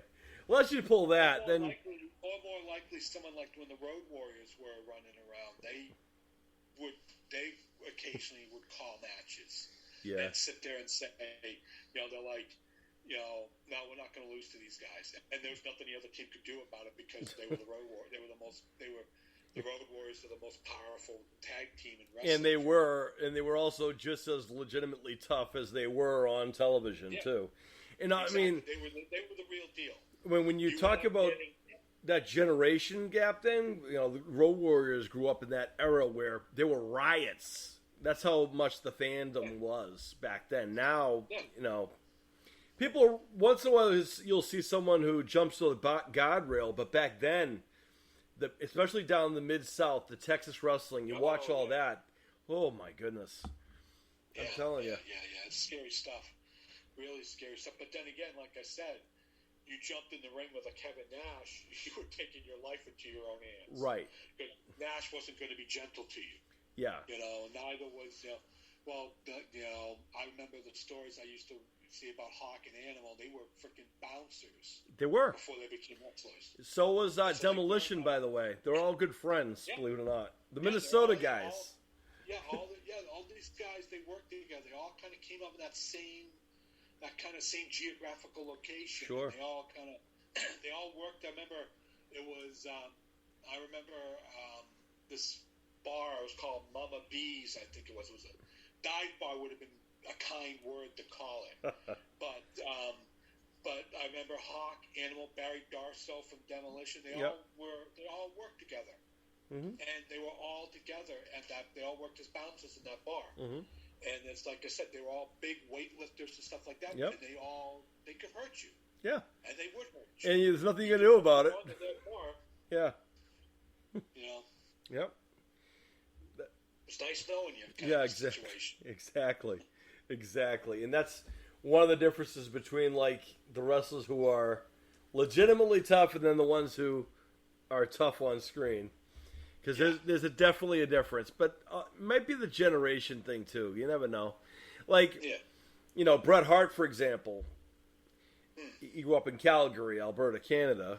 I don't know why I just said that. You obviously know who Bret Hart is. Anyone who's a wrestling fan of any time knows who he is. But what people might not know is he's not the biggest guy in the world, size-wise. But good luck trying to pick a fight with Bret Hart. Because he'll fight. He's a Canadian guy. I wouldn't pick a fight with him now after the stroke. I still wouldn't pick a fight with him. Yeah, I mean, still. Because the thing was he literally did embody what he called himself, the excellence of execution. Yeah, I mean, that was the legit thing. That was legitimate. Right. His dad trained him to be. It's like you're not going to be the biggest guy in the ring, but you're going to be the most. You're going to be the best because you're going to know how to counter the strength with the holds, the grappling. You're going to be able to you may not be able to out-punch somebody, but you're sure as hell going to out-wrestle them. Right. And guys like that's one of the biggest things where he and Shawn Michaels had a lot of conflict, because the rumor and innuendo that everyone's always heard is that Shawn Michaels is not as tough as he's perceived on television. Because Bret and him have had those early shower room meetings, so to speak, back in those days. Oh yeah. But I mean, that's how you dealt with it in wrestling back in the day. Anyway, you had an issue with someone, you go talk in the shower room, because that's where you do all your conversations, right? Sure as hell did not want to be in front of the Undertaker's court. That's for sure. There's so many stories. I love those stories. The infamous court that Mark Calaway Wrestler's Court maintained, the Wrestler's Court that he maintained. He was the judge, jury. It's like, forget about Judge Dredd. It was Judge Undertaker. Yeah. He was judge, jury, and executioner. And when he felt he had to step in for the good of the company, you were in real trouble. Yeah. Just ask Mike the Miz Mazarian. Yeah. He basically, he was like, I wasn't allowed in the locker room for like 2 months. Yeah. Because of perceived disrespect I had done to a veteran wrestler. And Taker was like, I don't care what he said to you. He's put his time in the business. He's put his time in this company. Right. He's bled, and he's had the injuries. He's had the broken bones. You haven't done shit. Yeah. You don't get to talk and act like you're his equal. I don't care what you're doing on television. Yeah. You're not his equal. He is when you come behind that curtain, he's yes sir, no sir. If I hear anything different, that's just said Mike said it was that was like Mike was like, I thought I was top of the world and stuff. Undertaker basically reminded me my place in the pecking order. Yeah. And nobody was going to cross him, because who the hell's going to stand up to the Undertaker? Yeah. Nor should they. And he's another guy, he has no problem. If he had to step in, he will. He's not, that's that breed that, some guys... I hear about backroom brawls during his day.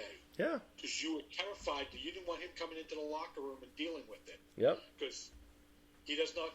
You shall not go gently into the wind with him. He's gonna put a hurt on you. Yeah. So you remember who broke up the fight. Yeah. Yeah, exactly. It's true. All too true. Good times. Good times. Well, Tim, I don't know what time is it anyway? Always the usual time. Always having a good time here. But I don't want to keep you too long, because I know you probably want to get some sleep at some point. I mean, you are a normal week at work today, normal this week, so. Understandable. Well, Tim, it's always a good time to, have you on here and all that stuff. But one of the things I wanted to say is, it's good to, want to recognize you as a fellow awesome dad. I've seen it myself multiple times, and congratulations on being a fellow dad. Early Happy Father's Day. Thank you for coming on the show again. Oh, my pleasure.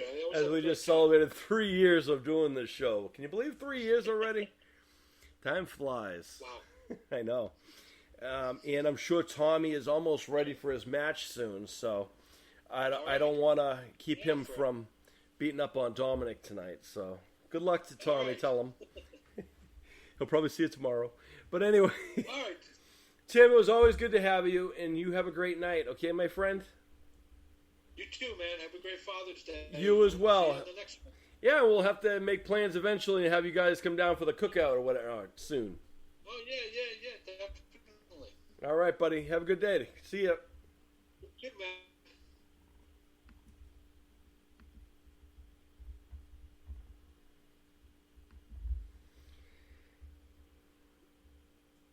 So I want to say thanks to Tim for coming on the show tonight. It's always good to have Tim. He has a wealth of knowledge on all sorts of things. And,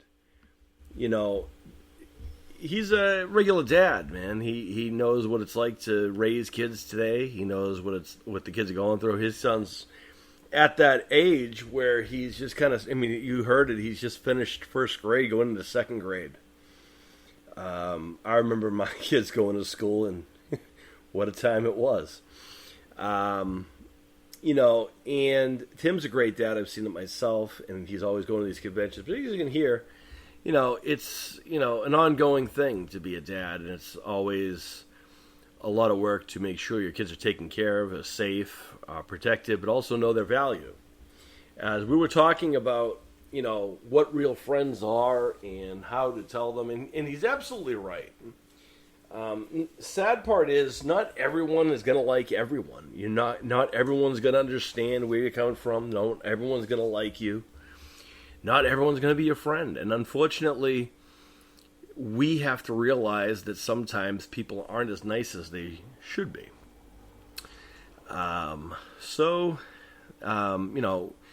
Tommy's a great young man, and I think he's going to be an awesome dude. You know why? Because he has two awesome parents. He's good and awesome dad. I think for myself, whenever I thought about, what's going to be like having conversations with my kids about the certain things that we watch or we listen to. And I think what the other interesting thing is, we talked about a little bit where he watches SpongeBob and things like that with Tommy today.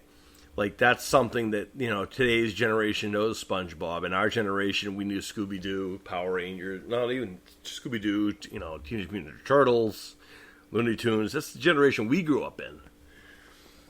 And what I find is important, is equal, is to let the kids know the kind of where we growing up. We were young at one point. Because I think there's a delusion, if you would, for kids today who believe that we were somehow magically just born adults. Spoiler alert, your dads were once kids too. But I also think it's important for dads to realize that we were once kids too, as well. That's a double meaning for both of us. It's important for kids to know that we were young at one point because we've been through the things that they're going through right now. But it's important for us fathers to know, to remind ourselves that, yeah, we were young like that, and we have seen what happens when we're in those situations. Excuse me. But it's up to us to learn how to deal with those things. Sometimes the things we were taught growing up were not necessarily ways we would tell our kids. I grew up in a household where we were told sticks and stones will break your bones, but names will never hurt you. Today, I would say that that's all lies. There's nothing true about that at all. It never helps anything. There's also another old trope. If someone's giving you a hard time, just ignore them. These are two old tropes that parents of old times would often tell their kids. just ignore them, or just, tell your teacher, or, sticks and stones. These are all things that we know never worked as kids. Don't lie to yourself or your kids when you want to say that you think that helped you, because you know it didn't. When you ignore them, they work harder on getting your attention. And the names, the things that they call you, they dig under your skin, they dig into your mind, and they play as plagues. And it's important for us to realize the difference between that. It's important for us to know that if it didn't work for us, why do we think it will work for our kids? That's why we don't say those same things. We change those things and we give their kids real honest answers. When my kids ask me a question about certain things, this is something I've always done. I've been honest with them, but I also find ways to communicate with them that they understand. Some topics are very difficult to talk about. Some topics it's hard to understand ourselves as adults. But it's up to us to really explain things to kids so that they do understand. That's our role as parents. It's not easy. There's no handbook. But the important thing is you got to be a parent. It's also important to realize that when you are a parent, your job is to protect your kids, to make sure that they grow up to be healthy and happy members of society. That's your job as a parent. Sometimes that means you have to talk to them, and sometimes that means you got to prevent them from doing things you know they enjoy. Sometimes that means you got to put limits on things. Sometimes that means you have to have very uncomfortable conversations. But guess what? You need to have conversations. You need to have communication. You need to talk to your kids. The days of dad goes to work and mom stays at home and does the cooking, that's an old thing too. That doesn't happen generally speaking in today's society. As Tim said, there are cultures that believe that, and that's their thing. I don't judge other people for doing those things, but I can tell you this.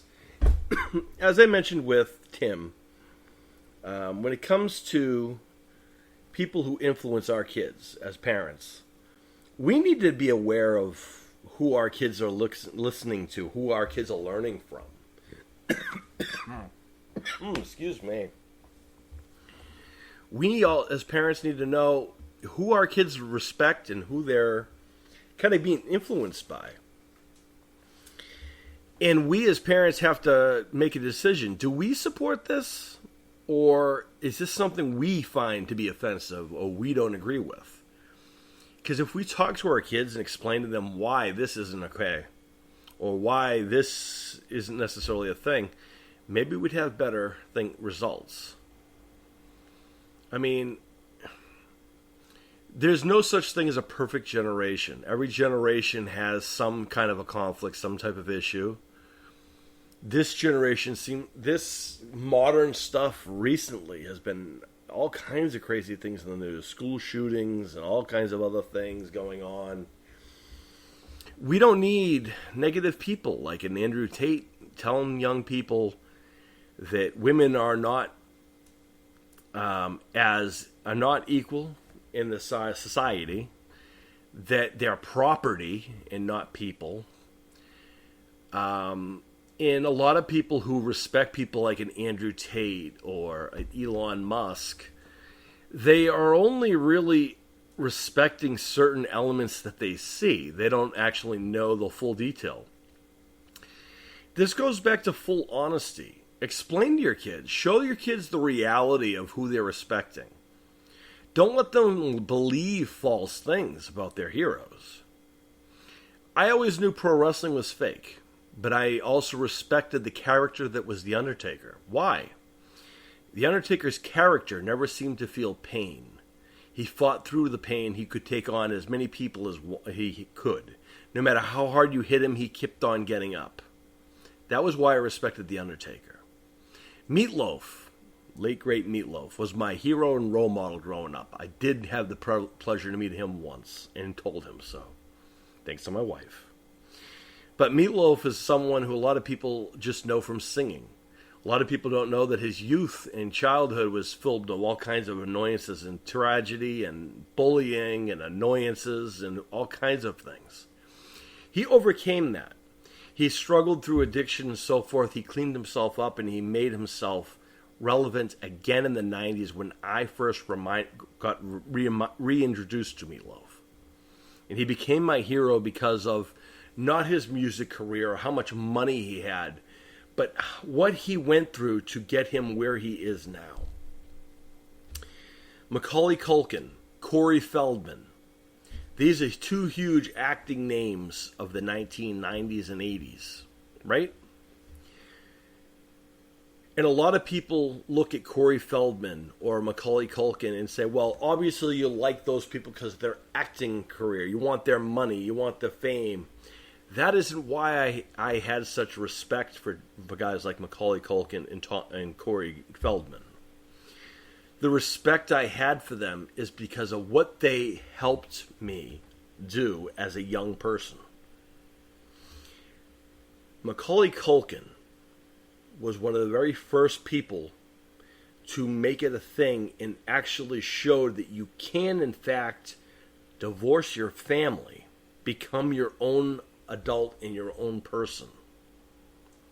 Macaulay Culkin grew up in a very turmoil, very horrific childhood, being forced to do a lot of the things that people respect him for.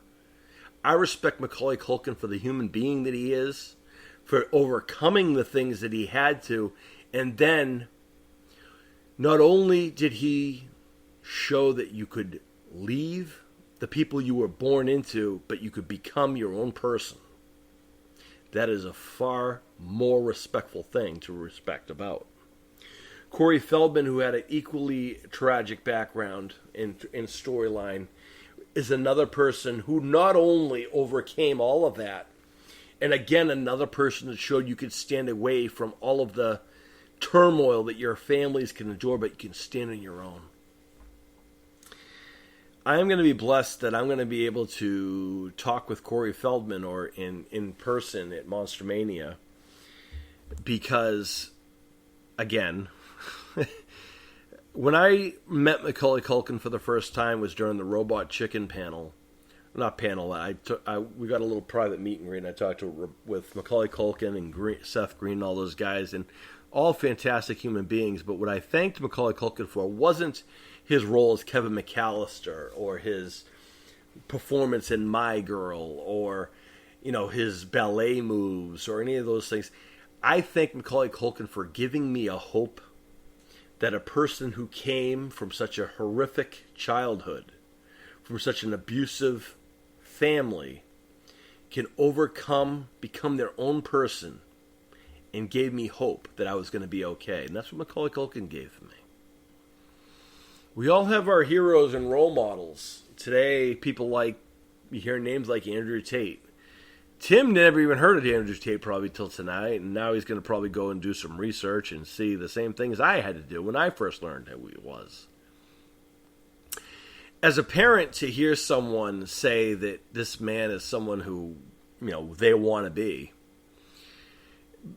I think it's important for us as adults to show them kind of the reality of who these people really are.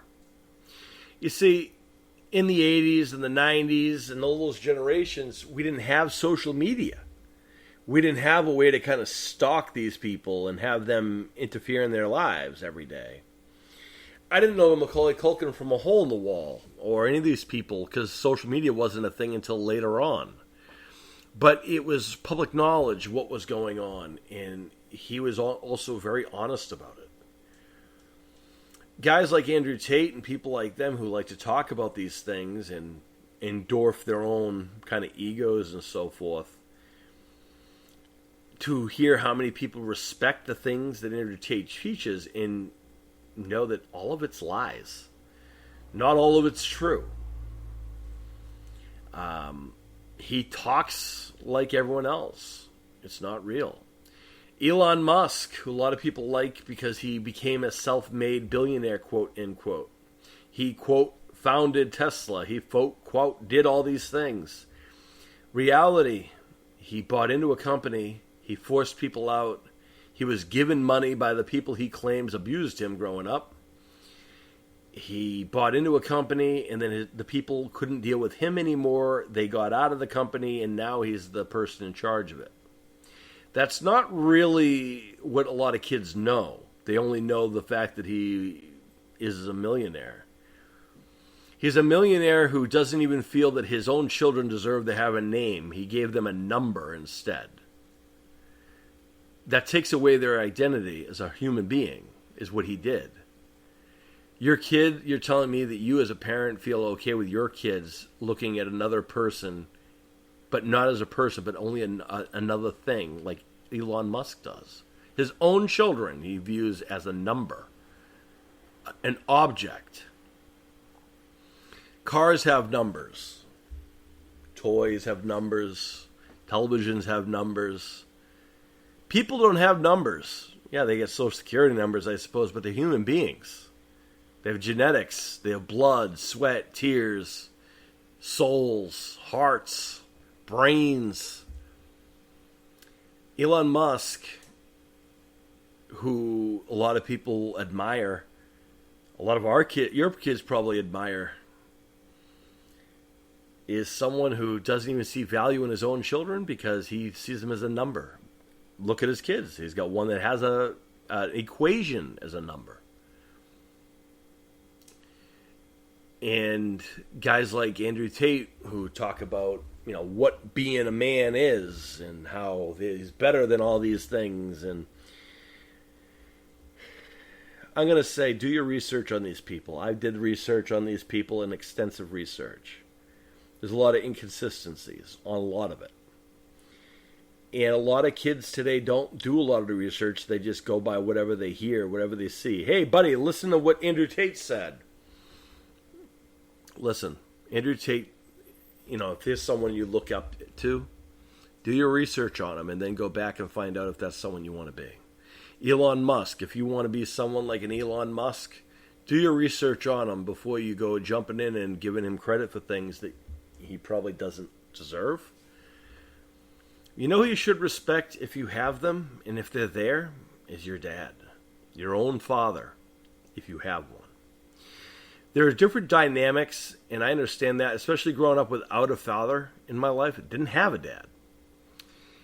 And I always felt in solitude and other people who I would, view as a mentor, like a Meatloaf or an Undertaker or people of that nature. And that's kind of how I became who I am.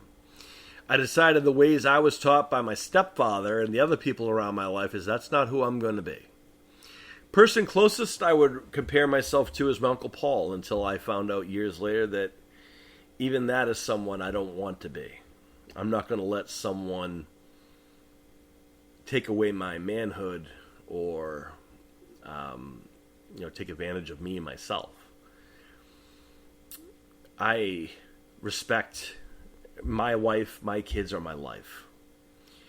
And everything I do is for them. That's what a father does. He doesn't think about what he's going to get at the end of the day. He thinks of how his kids are going to do, how his wife is going to be. And if you're someone who doesn't view your wife as an equal to you, that you think you're better than your wife, I'm going to tell you right now, just like Tim said, if any man, I don't care if it's Andrew Tate or anybody else, granted, my daughter's happily involved with someone, and I always, I talk to him a lot. I have a great relationship with him, but they also know in a heartbeat, if he ever hurt my daughter, he would have to deal with it. Me. And if any man, and I'm going to say this also as far as my son goes, if anyone was to treat either one of them the way that Andrew Tate claims to treat his women, I would pop them I would pop their necks. They wouldn't be able to talk much because they'd be wiring their mouth shut. And your muscles and all of your money wouldn't be able to protect you from the rage that you would get if you were ever to disrespect my daughter or my son or my wife. And this is something that people today think is okay. that people can disrespect someone else. So, to all those kids out there who are looking for someone to be a mentor, you know, I can't tell you not to find someone who is a celebrity to attach to, but just do your research on the people who you admire and find out if this is actually someone you want to admire. Don't look at all the fluff stuff that you're going to look for. It's kind of, you know, it's kind of counterproductive to go into something and automatically say, well, I love this guy, and only look at good things. Look at everything. And, you know, whenever you're searching for something, it's okay to turn over the rock to look what's underneath it. Because sometimes what's hidden underneath the rock, and you can't see because it's underneath the rock. But if you don't look underneath the rock, sometimes you're going to miss out on whatever's underneath there. I know it's a metaphor. It's a good one. Because underneath that rock, you don't know what lies beneath it. It could be nothing, could be something. So just know who you're respecting. Know who you're going to get into. Know who you're, you know, admiring. Again, it's okay to respect these people if this is something you're going to do, but do your research on them. Don't be blinded by it. Don't say, hey, well, my buddy Joe over here, he likes him. He thinks he's great, so I like him too. That makes you a sheep and not a person. There are so many people today that put so much merit into what other people say and think and do. Just do you. Be yourself.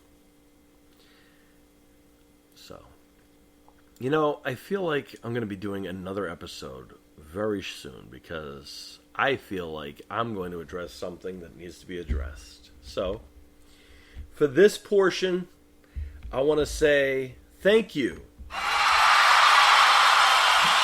to our friend Tim for joining us tonight. It was a great time. And we look forward to having him on again. Tim, thank you very much for joining us. Calm down, people. Relax. So, everyone, I want to say may all your dreams come true. This concludes this episode. But, you know, maybe we'll have another episode very shortly. I am your host, the icon Sean Jazz Stevens. Again, thank you to Tim Collins for joining us today. Happy Father's Day to all those fathers out there. But stick around because we're going to have a bonus episode. Stay tuned. Have a great night, everybody.